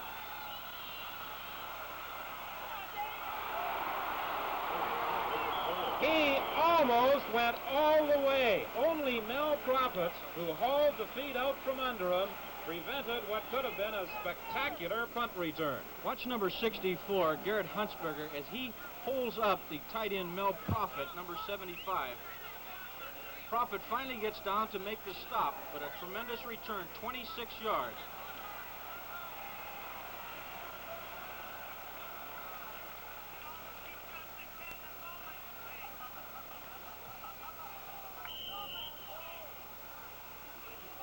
Now Pete Oler has gone into the ball game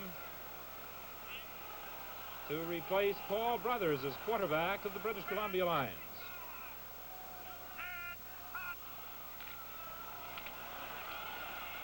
The home run toss aimed at Jim Young, intercepted by Marvin Luster, tackled by Jim Young way down at the 13-yard line.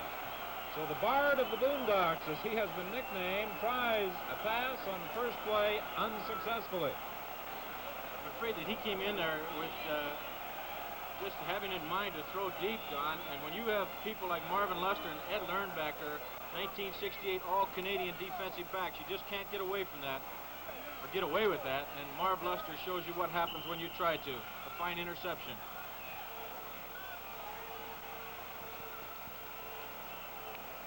Because of his proclivity to poetry writing, Denny Boyd of the Vancouver Sun nicknamed Pete Oler the Bard of the Boondocks. He may have a few poems to write about that particular play, but in the meantime, it's Bill Simons, the ball carrier, stopped by Dave Tobey.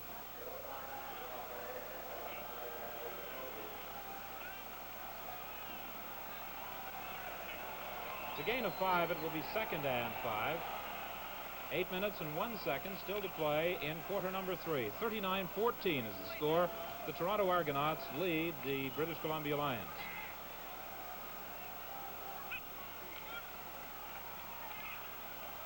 Pass to Bobby Taylor. Taylor almost immediately stepped into touch. He was given a little shove by Craig Murray. That shot of Bobby Taylor, the hair down behind the helmet there, reminds us that Phyllis Diller is appearing at the Cave here in Vancouver, Don. Have you caught her act yet? No, not yet.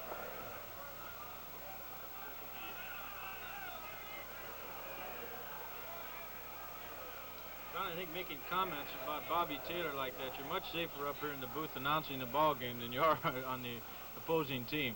He's quite a tough little boy. The Argonauts are somewhat concerned as they await the result of this measurement, which does give them a first down.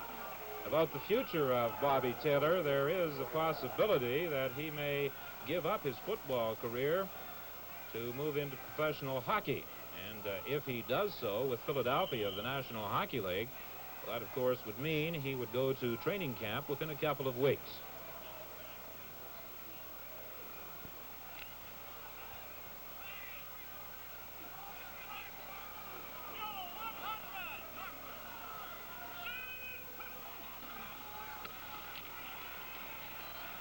Ramey attempted to pick his way through that defensive line of the British Columbia Lions. He was unsuccessful on this particular occasion. We'll see Paul Marco here, number 76, attempt to make a block for Dave Ramey to spring him loose. We see Wayne Dennis, number 52, do an excellent job defensively as he stops Dave for only a 2-yard gain.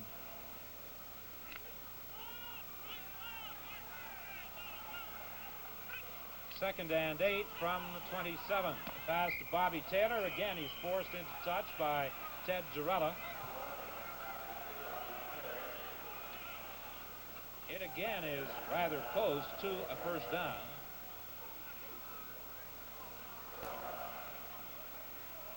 And speaking to the Toronto coaches about the receivers, they felt that Mel Prophet gave them excellent sharp receiving. Jim Thorpe gave them the deep threat that they needed, someone like Vic Washington of the Ottawa Rough Riders. And little Bobby Taylor, who just received that one, can do it all. The short ones, the long ones, or anywhere in between. It's about a yard short of the first down, and the fans, of course, respond. However, with the crowd in the field and the referees having to look from one side to the other, it does pose quite a problem, and they should not at all be faulted for calling for the measurement. Well, this year, of course, Don, they indicate which team asked for the measurement. In this case, it was the Argonauts, and so they got a little extra rise from the crowd.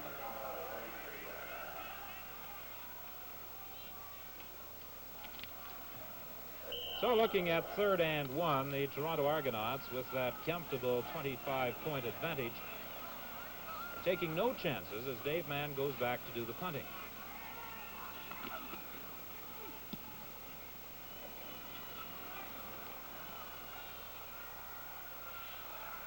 Dave Easley grabbed it, and almost immediately Markle and Prophet were down to make the tackle. But the official on the spot flipped the flag, and it will probably be a no yards call against the Toronto Argonauts. A 39-yard kick, a 2-yard return. I believe it was a call against Mel Prophet, number 75. He was a little bit overly enthusiastic, and the ball came back a bit his way, and I think he was about 3 yards from the receiver, which, of course, causes a no-yard penalty. From the 49, it's 1st and 10 for the BC Lions, and Paul Brothers is back at quarterback.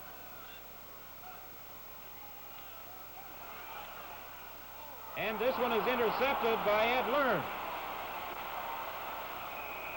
Caught and dropped by Ted Workington.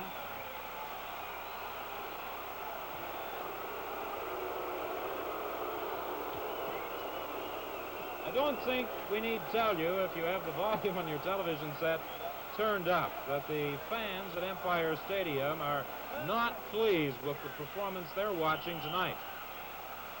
First, Pete Oler throws an interception to Marvin Luster, and now Paul Brothers flips one into the arms of Ed Learn. That's the 4th interception by the Toronto Argonauts tonight. From the 52, it's 1st and 10 Toronto. Dave Ramey, the ball carrier. He stumbled at about the 42 and drove down to the 38. Dave Easley made the tackle. Again, Charlie Bray, number 57, the right guard, and the veteran Danny Nicolak, number 60, open a big hole for Dave. And, of course, he knows what to do with it once he gets in that secondary. So from the 38, it's 1st and 10 for the Toronto Argonauts. Oh, Bill Simons knows what to do with it. All the way to the 12-yard stripe with Dave Easley making the tackle. I'm sure Jim Heighton is feeling right now that it's so close yet so far away. He almost had Simons at the line of scrimmage, but he misses him, and Simons rolls up the middle for a 26-yard gain before he's stopped by Easley. Toronto from the 12-yard stripe, 1st and 10.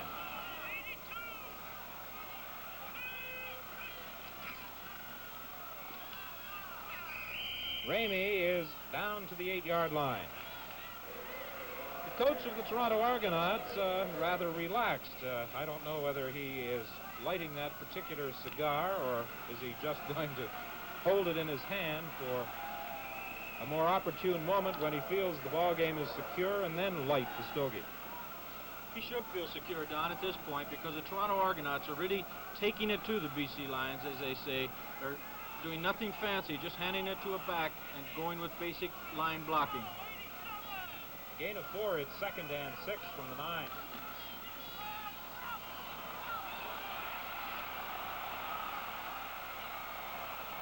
Through the end zone, although Mel Prophet was the intended receiver, number 75. So now it's 3rd and 6, and the question is, what will the Toronto Argonauts do? Will the move come from the bench with Dave Mann going for 3, or will they gamble and try for 6? And apparently the decision has been made. Tom Wilkinson will go for 6 points, or at least the first down. It's 3rd and 6 from the 9.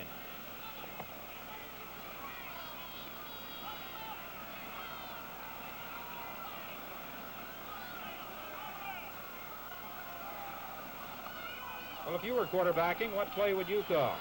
Penalty marker is thrown. And trapped for the loss. Jim Hyten gets through to Wilkinson, but a penalty marker is down.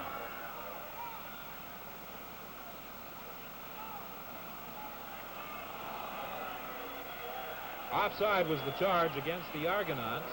Thus, the penalty is declined by the BC Lions, and they snuff out that Here we potential see rally. Garrett Huntsberger, Don, doing an excellent job defensively, and he's finally the one that puts the final touches on Tom Wilkinson, the Argo quarterback. There's a timeout on the field at the 12-minute mark of the third quarter. The score is the Argos 39, the BC Lions 14.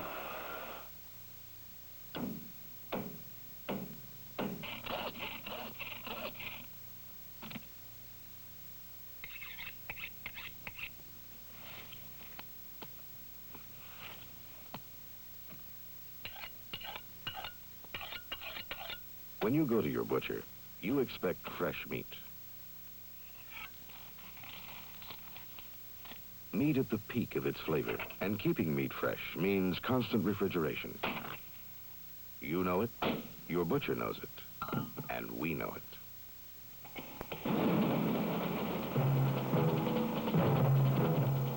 So at CP Rail, we developed controlled temperature cars for fresh shipment of meats and other perishables. It's another way our specialized freight equipment works for you.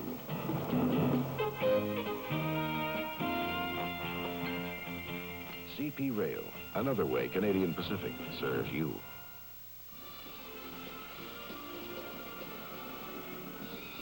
Well, if you're wondering about some of the statistics of this ball game, the Toronto Argonauts have been averaging about 117 yards per quarter. They have a total output offensively of 350 yards, 17 first downs to 6 first downs and 123 yards for the BC Lions. The Lions have a first down from the 15. Leroy Sledge carrying the football.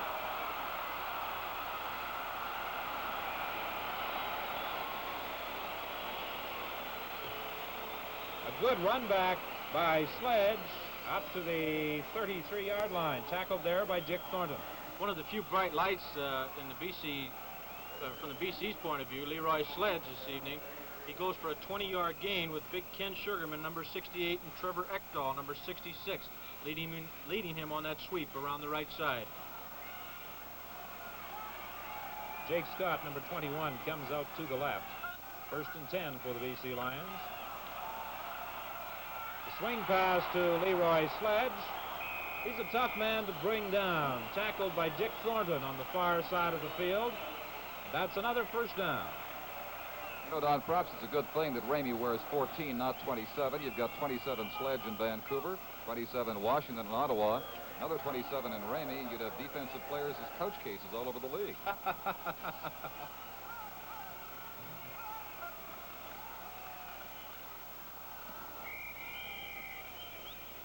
Jim Evenson tackled by Alan Ray Aldridge.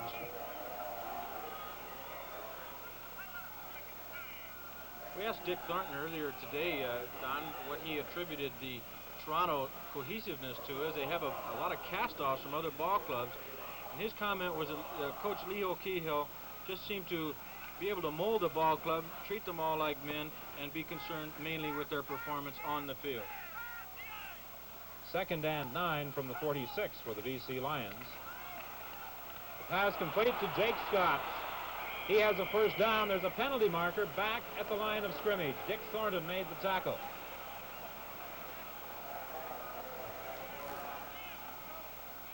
We'll wait for referee Al Dryborough to give us a signal. First down signals the referee.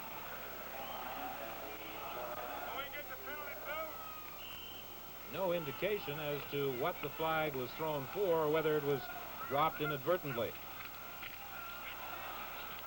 The pass complete to Jim Young. He is forced out in front of the BC bench by Jim Tomlin.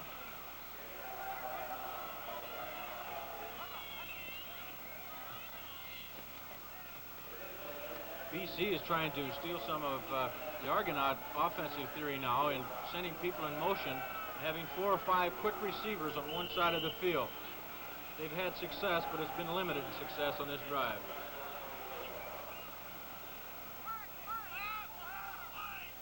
Second and a couple from the 44-yard line. Jim Evenson crosses the 40 into the 39 for the first down. The official attendance has just been announced tonight, 27,671.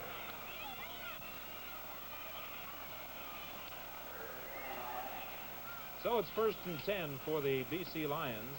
Paul Brothers, number 10, the quarterback. He has had 3 of his passes picked off. 2 of them have been returned for touchdowns. Pete Oler, in for just 1 play, had his only pass attempt intercepted.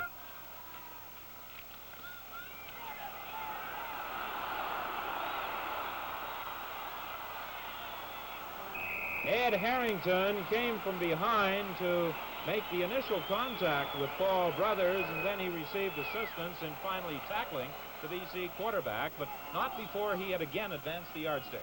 This is what happens when you don't contain a quarterback. And all the receivers from the BC Lions going deep, the Argonauts playing a man-to-man defense. Paul Brothers had quite a bit of room and gained 16 yards. This could be the final play of the 3rd quarter with 3 seconds remaining on the clock. Complete to Jim Young, who grabbed it in front of Ed Learn, and then Dick Thornton came over to assist in the tackle. That's the end of the 3rd quarter. The score is the Argonauts 39, the BC Lions 14. We'll have more CFL action after this message.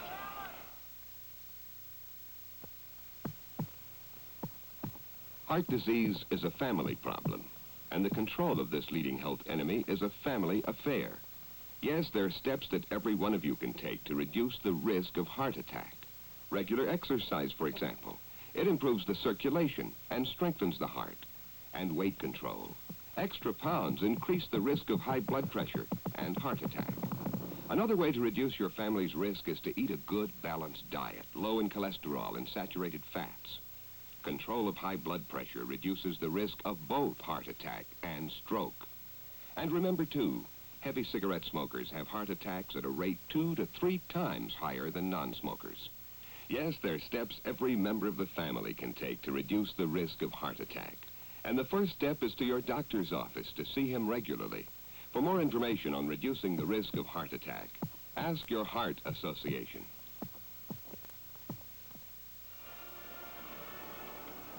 Don Whitman along with Frank Rigney, Don Chevrier, Mo Simovich, Giuseppe Simoni for the 4th quarter of this Toronto Argonaut British Columbia Lion football game, with the Argonauts leading 39-14.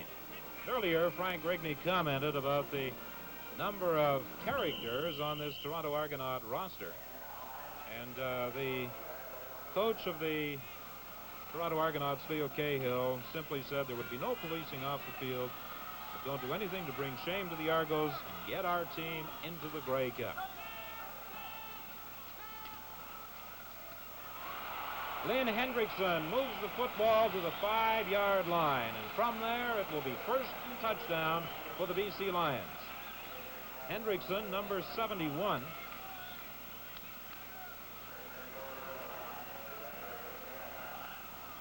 This year, Hendrickson has caught 16 passes for 2 touchdowns, and he's number 3 on the pass receiving list in the West. Sledge hammers his way to about the 2, tackled by Alan Ray Aldridge.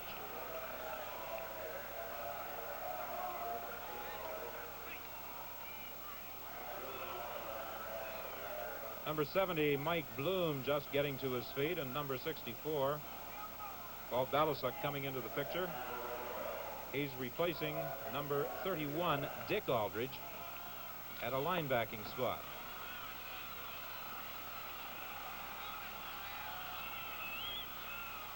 Second and touchdown from about the 3. Sledge struggling. He's in there.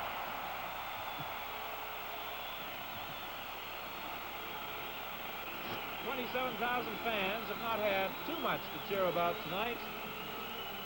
But the BC Lions add their 20th points with Leroy Sledge into the end zone for the major score. commented several times on that exact play, Don, about the blocking of Mike St. Louis, number 67, and Trevor Ekdahl, number 66. But I think the big factor in that play was Leroy Sledge's determination to get into that end zone, and he certainly did it. It was quite an effort. Girella misses on his extra point attempt. So the score remains the Toronto Argonauts 39 and the British Columbia Lions 20. Don, you see how tall those goalposts are as the camera just leaves them now. They were increased in height for the benefit of Ted Girella. The Lions thought the officials weren't really giving him his due because sometimes he would kick so high they couldn't judge if it was through or not. Well, that time they'd have to widen the post for Ted to get the convert. In the pregame warm-up, we might also point out that Ted Girella was attempting field goals from 65 yards out. And I believe the coach of the BC Lions, Jim Champion, was quoted earlier this year as commenting that sometime or other he would give Girella an opportunity to try one from that far. And if there is a wind to the advantage of Ted Girella, I'm sure that sometime in the season you might see an exceptionally long field goal try. His kickoff goes to Ramey, who fumbles it in the end zone.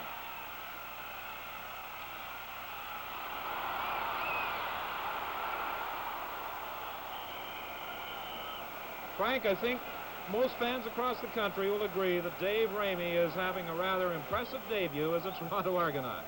He certainly is. Wally Giebler is going to have to play tremendously for Winnipeg for this trade to look good from their point of view.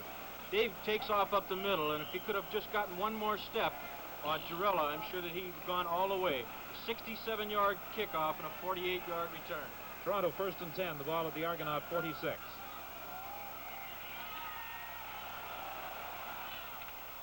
Good catch by Mike Even, who cut right in front of Toby and Ray and made the grab for a 7-yard gain. That very nearly was intercepted. You just have to have a tremendous amount of respect for Wilkinson on that play. He rolled out to the right, and he actually threw backward, the toughest thing that he can do. He didn't have a chance to stop. He just threw across his body and did a fine job of it. A round of applause for Dave Ramey, who comes to the Toronto Argonaut bench and is being replaced by Bob Morgan. Sideline pass to Bobby Taylor. He is caught by Jerry Bradley, and the official marks it as just short of the 50 of the British Columbia Lions, but a first down for the Toronto Argonauts. Don, you were talking a while ago about Girella, and there's a story here in Vancouver that at practice one night, Jimmy Young told Ted Girella 30-yard field goals are easy. He tried one and made it. Ted said, fine, let's turn around and see how you do. Ted put it through and Jim missed.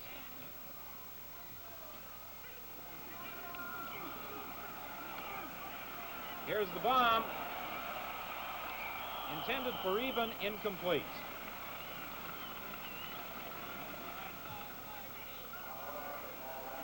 Good pressure again by Garrett Huntsberger, number 64. He seems to be the only BC Lion that's able to put any pressure at all on quarterback Wilkinson of the Argonauts.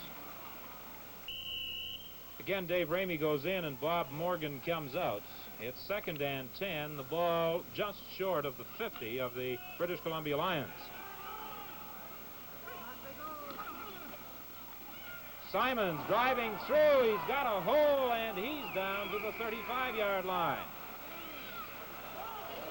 And undoubtedly, the running of Bill Simons will be aided by the presence of Dave Ramey. We have a stoppage in play at the 3-minute mark of the 4th quarter. The score is the Argos 39, the BC Lions 20. Playing right field, number 10, Trustee Scott. Major League Baseball has come to Canada. It's the Expos playing out of Montreal's Jarry Park. CBC Television covers the Expos, Canada's first Major League Baseball team. It's a hit that puts a runner on first, and Hal Kelly calls the exciting play-by-play, with Jim Hearn providing the color commentary.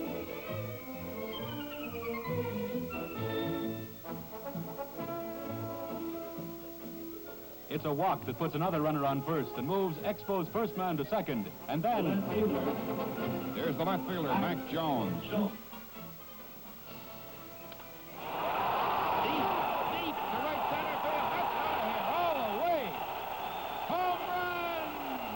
see the Montreal Expos in action Wednesdays on CBC television.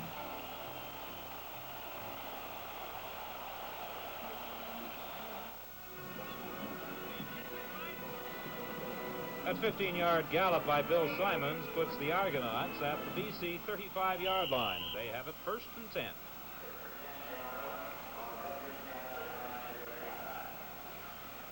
Huntsberger, Heighton, Wayne Dennis, and Bob Brown, the front four, preparing to thwart this charge by the Toronto Argonauts, directed by 19 Tom Wilkinson.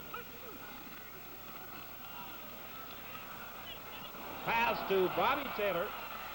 He's caught by Craig Murray, but it's another first down at the 15-yard line. Craig Murray, of course, is back in the lineup of the British Columbia Lions after suffering a serious face and eye injury in the second game of the season out in Regina. That was a 20-yard gain by number 24, Bobby Taylor. A great pattern there, Don. Both Taylor and Mel Prophet, the tight end, they scissors or crossed their paths, and both of them were open. 1st and 10, Toronto from the 15-yard line. Morgan is in place of Ramey, and he gets the ball. Wayne Dennis, number 52, made the tackle. It's a gain of 2. It will be 2nd and 8.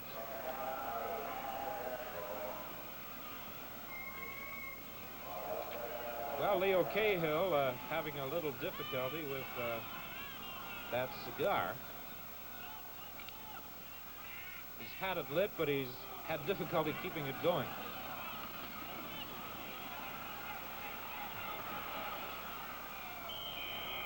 Tom Wilkinson flipped that ball well over the head of Mel Prophet.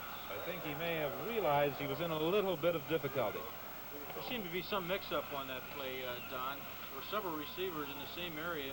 Mike Eben, who normally is not in the starting offensive lineup, seemed to be somewhat confused, and right next to Bobby Taylor in the BC Lion defensive secondary. So now the Toronto Argonauts will try for 3 points. Cosentino will hold the ball at the 20-yard line.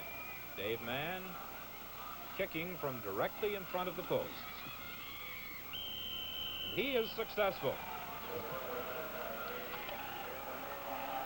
So add 3 more to the Toronto Argonaut total, and they now lead 42-20. Reminder again, the Canada Games on CBC television tomorrow, and that's with the closing ceremonies from Halifax. And on Wednesday, our cameras follow the Argonauts to Edmonton for the second game of their Western swing against the Edmonton Eskimos. That game at 8 o'clock Edmonton time on Wednesday night from Clark Stadium.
So add 3 more to the Toronto Argonaut total. They now lead 42-20.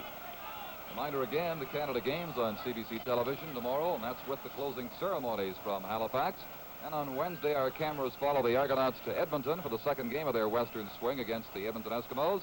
That game at 8 o'clock Edmonton time on Wednesday night from Clark Stadium. And then, of course, baseball on the CBC television network on Saturday, the baseball game of the week. Sports action aplenty on the CBC television network.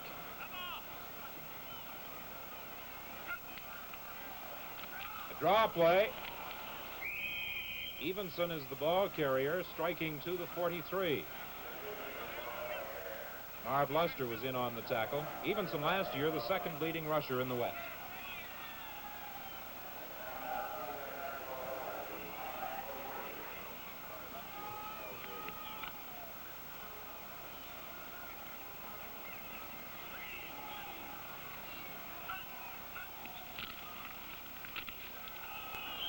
Leroy Sledge crossed the 45-yard line and had his feet yanked out from under him.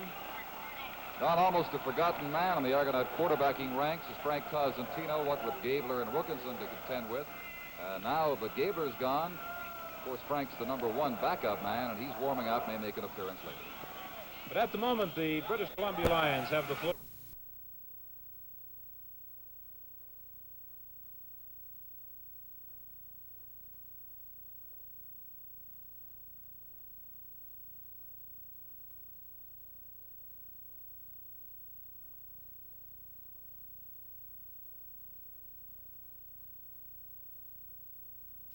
Be some mix-up on that play, Don. There were several receivers in the same area.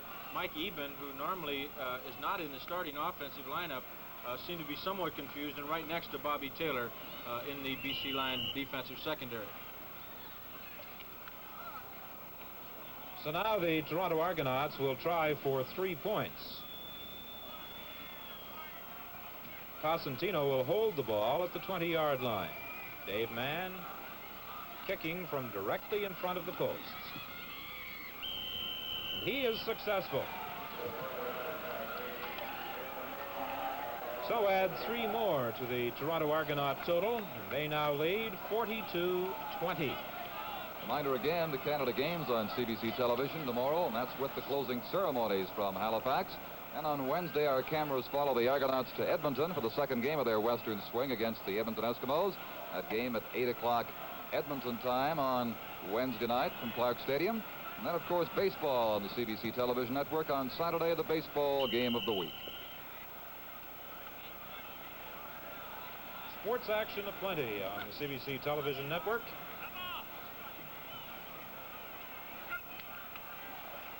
A draw play.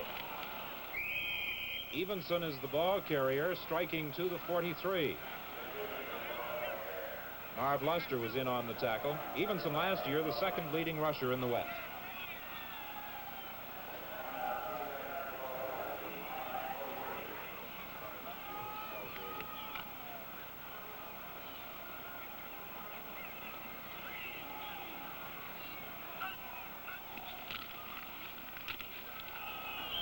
Leroy Sledge crossed the 45-yard line and had his feet yanked out from under him.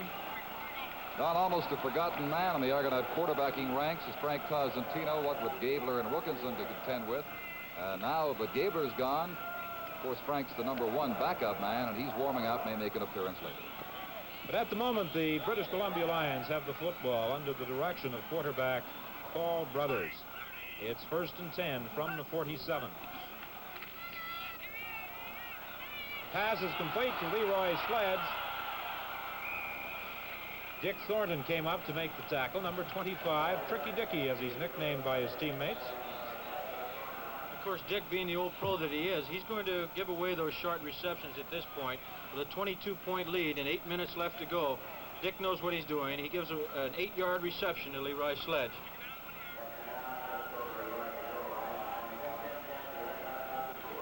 It's 2nd and about 1.5 for the British Columbia Lions from the 54. of the Toronto Argonauts. And this is first down territory for Jim Evenson.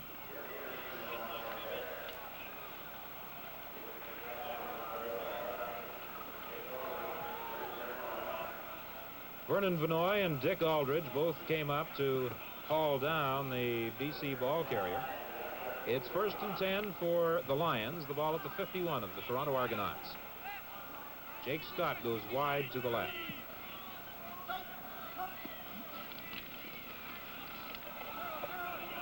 Long throw to Scott. Tomlin was defending on him, and some mix-up there. Brothers either flipped it the wrong way or Scott turned the wrong way, Frank. I think that ball got away from him a bit, Don. As the golfers across the country will attest to, he simply didn't stay down with that one, I don't think, and it flew right over the receiver's head.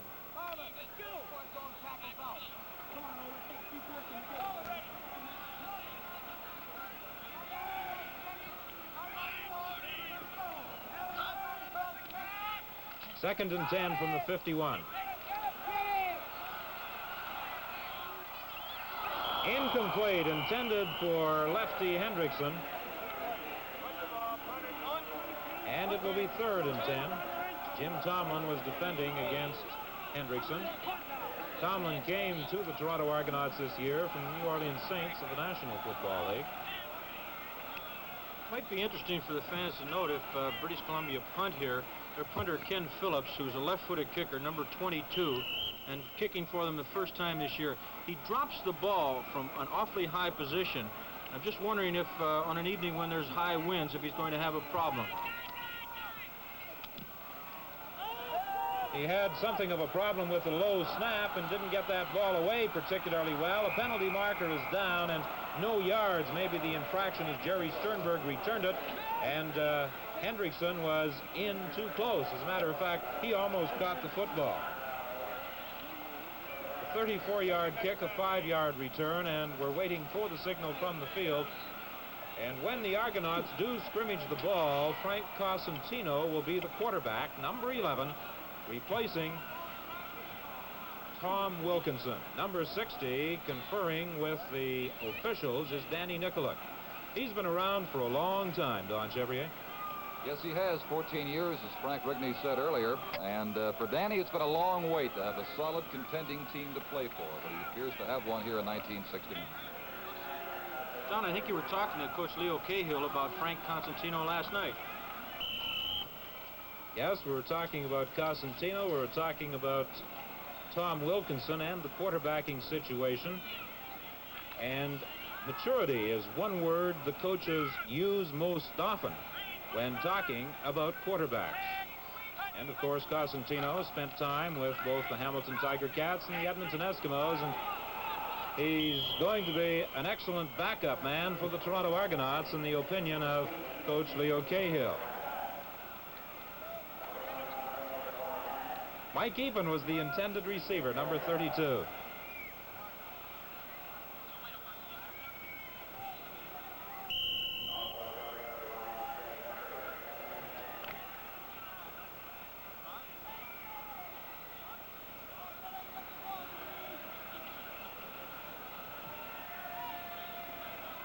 Second and 10 from the 31 for the Toronto Argonauts. They lead 42-20. 6 minutes and 4 seconds remain in the ball game.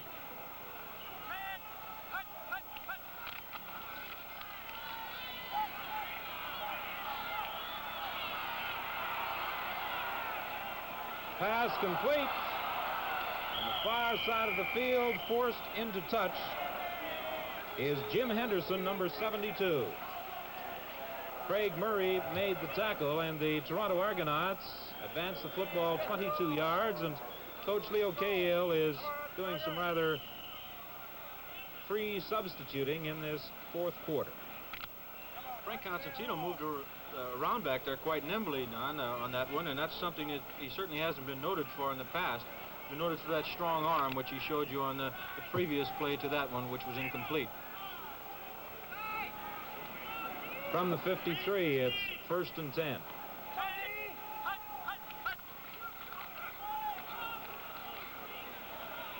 over the head of Bobby Taylor.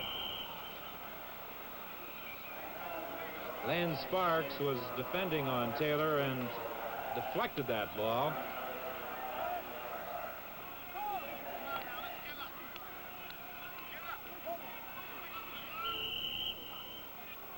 It will be 2nd and 10 for the Argonauts from the 53. Might be interesting for the fans to try to pick out when BC is in a zone defense and when they're in a man-to-man. You see Toronto in offensive backs go in motion. If nobody moves on the BC defensive team, they're in a zone defense.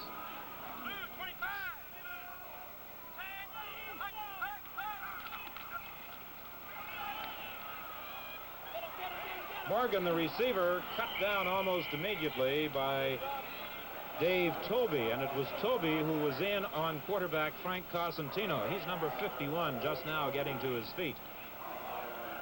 He made an excellent recovery after putting the rush on quarterback Cosentino to come over and cover Morgan. A loss of 8. It will be 3rd and 18 for the Argonauts. Dave Mann stands back on the 32 to do the kicking.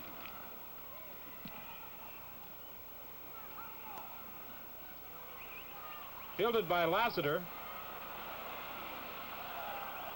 And he stopped at the 24-yard line. Alan Ray Aldridge is down to make the tackle. A 40-yard kick and a 1-yard return.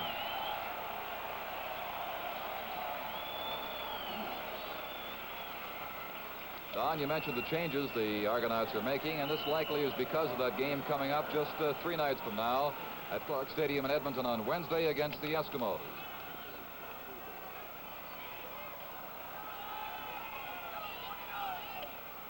And Henry Grenda, the young Canadian, is now in at quarterback for the BC Lions.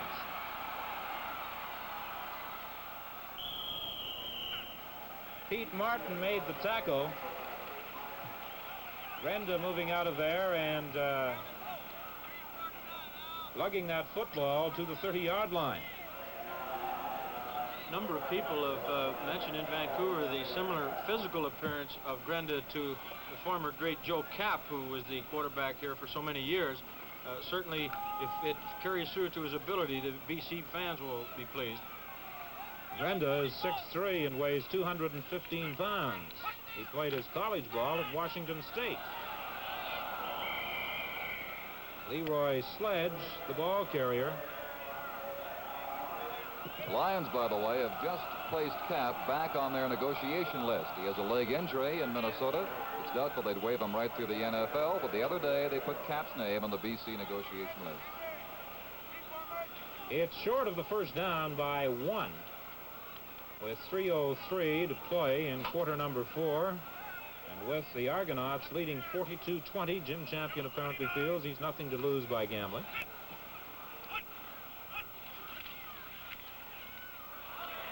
And again, the Lions are successful. We have a stoppage in play at the 12-minute mark of the 4th quarter. The score is the Argos 42, the BC Lions 20. The brute strength and the endurance of running a mile in under 4 minutes.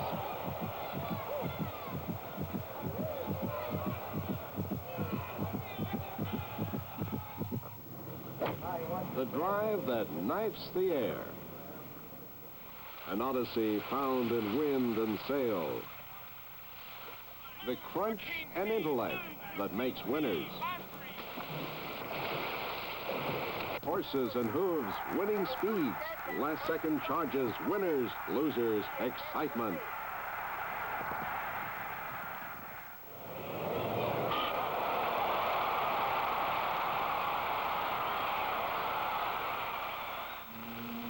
Championship competition. All the sports, all the champions. What television is all about on CBC. See Canada Games action in the closing ceremonies tomorrow on CBC television. Leo Cahill, the head coach of the Toronto Argonauts, enjoying this game. His opposite number is not. Intercepted. Sternberg picks it off, and he's tackled by Jake Scotts down at the 38-yard line. Number 34, Jerry Sternberg, who came to the Argonauts from the Montreal Alouettes, makes that interception for the Argonauts, and I think that's number 5 in this ball game. You can't give the ball away that many times, obviously, Don. I don't know if you could call that an Argo bounce, seeing the ball didn't hit the ground, but they've certainly got the breaks tonight, although well-deserved on their play. Cosentino, the quarterback.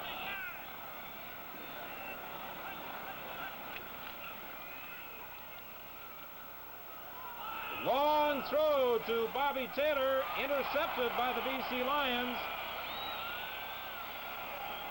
In the end zone, coming up with that football is Craig Murray, and now we have another shoving duel going on in the end zone as we take another look at this play. Here we see Cosentino throwing that ball 50 yards in the air, but Girella makes the interception on the attempt to Bobby Taylor. Of course, Taylor's not one to be pushed around. There was a bit of a conversation between them down there. And so the ball changes hands quickly with 2:06 remaining.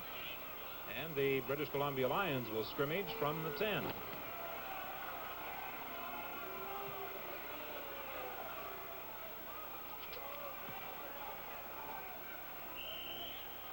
On Wednesday night, of course, the Edmonton Eskimos have the task of attempting to stop this Toronto Argonaut machine. The CBC television network will be in attendance for coverage of that game. Jim Evenson is up to the 14-yard line where Marvin Luster came up to make the tackle. Evenson 28, 55 is Max Huber, 71 is Hendrickson, and 11 is the quarterback Hank Grenda. A crowd of 27,671 at Empire Stadium heading for the exits. Some of them probably heading out to partake of the entertainment provided right next door by the Pacific National Exhibition.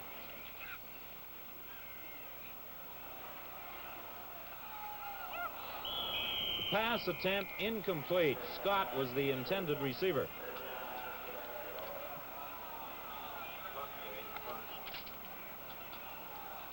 So it's third and a kicking situation for the BC Lions.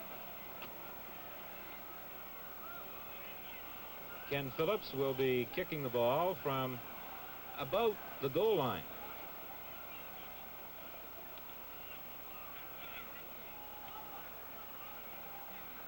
The Lions heading for their 5th consecutive defeat in the Canadian Football League. They occupy the cellar in the West.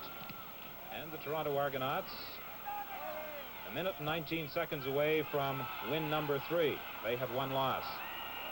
Mike Eben is dropped at the 50-yard line, and the Argonauts will get an opportunity to add further to their point total. Dave Galinsky made the tackle for the Lions.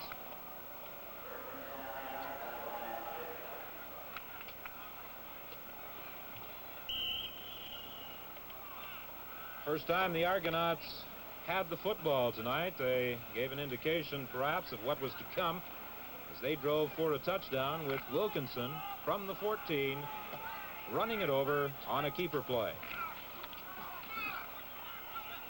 Cosentino throws, and how about that one? Bobby Taylor missed it. It was over his head. It bounced off the shoulder of Bradley, and as you saw, Taylor almost recaptured the football. 51 seconds to play in the fourth quarter. 42-20 is the score. Cosentino certainly seems determined to throw that ball deep, and he almost got away with it that time, as you mentioned, Don. Bob Taylor almost came up with that football. 2nd and 10 from the 50. Eben goes to the right. Taylor comes to the left.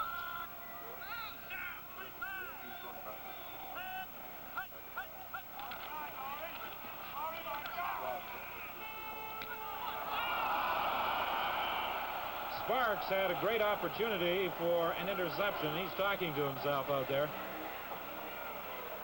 It was in his hands and out again. So with 46 seconds left, Toronto Argonauts will give up the football on a 3rd down punt. Lassiter and Easley go back to receive it.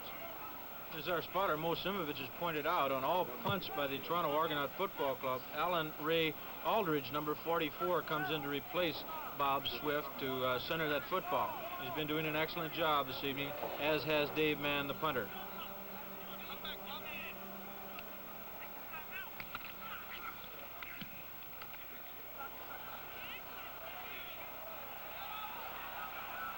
Lassiter flips it out to Easley.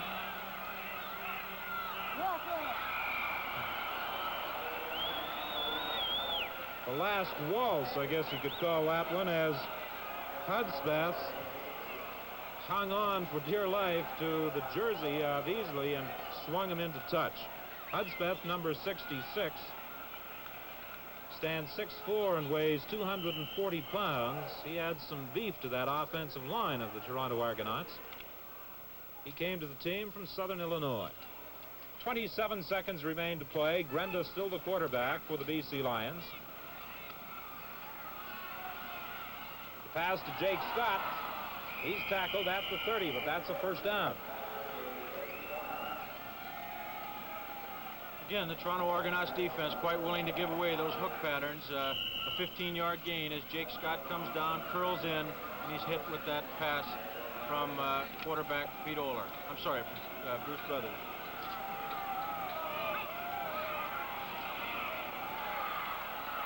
Grenda is brought back at the 22-yard line. 3 seconds remaining in the fourth quarter. 64 is Garrett Huntsberger. Early in the game, he was a solid part of that BC defense. 64 for the Toronto Argonauts. Balasuk has gone into the ball game in this second half and played a strong defensive game. A long throw by Grenda. The youngsters are out on the playing field. And the gun sounds to end the ball game. The game is over, and the final score is the Argos 42, the BC Lions 20. We'll be back in a moment with our summary and statistics. I'm Tom McKee. When you want to enjoy the best in Canadian professional football, join the fun and excitement of the college game. Watch the quick action on the soccer field, or mix with the crowds that follow hockey, indoor track, and wrestling. You can do it all right here on CBC television. When you want to watch the thoroughbreds running, follow the standard breds as they pull the sulkies around the track. Feel the tension in the air over a championship putt, or watch the exhausting action of competitive tennis. Here is where you'll find it on CBC television. For the best in Major League Baseball action, golf, horse racing, hockey, soccer, college, and professional football. Stay with CBC television all season long. See the closing ceremonies from the Canada Games tomorrow on CBC television.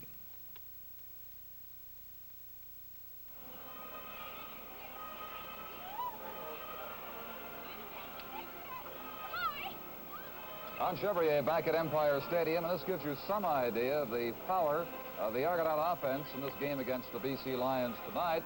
The first downs, 20 for Toronto, 14 for BC. Rushing a big part of the Argonaut game, with Simons and Ramey combining for much of it, 223 yards. As a matter of fact, between these two, Ramey had total yardage, passing and running of 169 yards, and he left the game at the 3-minute mark of the fourth quarter for Bob Morgan. Simons, 148 yards, 105 on rushes. 14 for 28 was Tom Wilkinson, the BC Lion quarterbacks. They used 3 at various stages, 5 for 17. The interceptions, 5 by the Argonauts, who tore the BC Lions aerial game apart with their pass interception. The putting just about even, the penalties likewise. But the big difference, the total offense of the Toronto Argonauts of 418 yards in this game, as they manufactured 42 points, and again disappoint the BC Lions fans, but give great hope in the East that perhaps we'll have a big struggle between Ottawa and Toronto for the Eastern berth in the Grey Cup, Frank. Certainly, if what was required is a great offensive halfback for the Toronto Argonauts, they've certainly found one, and we all knew it. Dave Ramey, as Don Whitman said before the program began, everybody was looking forward to Dave having a big evening, and he certainly did. There's not much more you can say about him. adding him to Bill Simons puts the Toronto Argonauts as probably the finest backfield anywhere, although I'm sure that the Ottawa Rough Rider fans will argue with that to a degree. And like you said, it puts pressure on Wally Gabler over in Winnipeg. It certainly does. In order to have the Winnipeg fans happy about it and for Coach Zaleski's trade to look good, Wally Gabler is certainly going to have to show up, but he can do that. He's an old pro. He's proved himself in Toronto, and I'm sure that he can do so in Winnipeg as well. Let's look now at one of the highlights of the game, and there were so many. The Lions, even though they scored just 20 points and lost by a total of 22, had their moments as well, and young Jake Scott was a key member of that kickoff team. I think as much effort and time as we've given to Dave Ramey, it only is right to show that the BC Lions do have an offensive player who can scamper with that football himself, in one person of Jake Scott, an 87-yard kickoff return which led to BC's first touchdown, a drive that amounted to 22 yards after that run back. Don Whitman, for a while you had a tense, exciting game. It sort of ran away on us later on because the Argonauts made some changes. But the Lions, you know, you watch them, you get the feeling they can still be a good football team. Tense, exciting game when we lost our network early in the first quarter, and then we had that brawl over in the far side of the ball game. In Hamilton, so at least what else could go wrong this year? But the BC Lions have had a lot of work, and we made the comment earlier in the game about Jim Champion's reaction to the schedule. I was talking to Champion yesterday, and Denny Veach, of course, the general manager, is not particularly pleased with the schedule the BC Lions have drawn this year.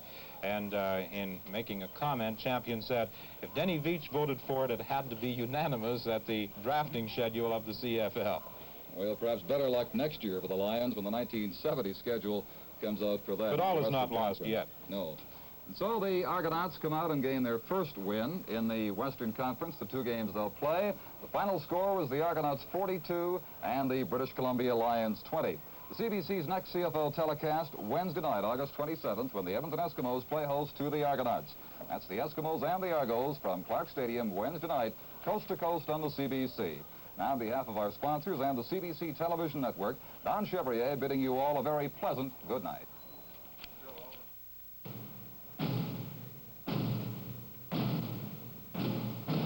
Canadian professional football. This portion brought to you by the Canadian Broadcasting Corporation for the best in television sports coverage across Canada every season.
This has been a CBC TV sports presentation.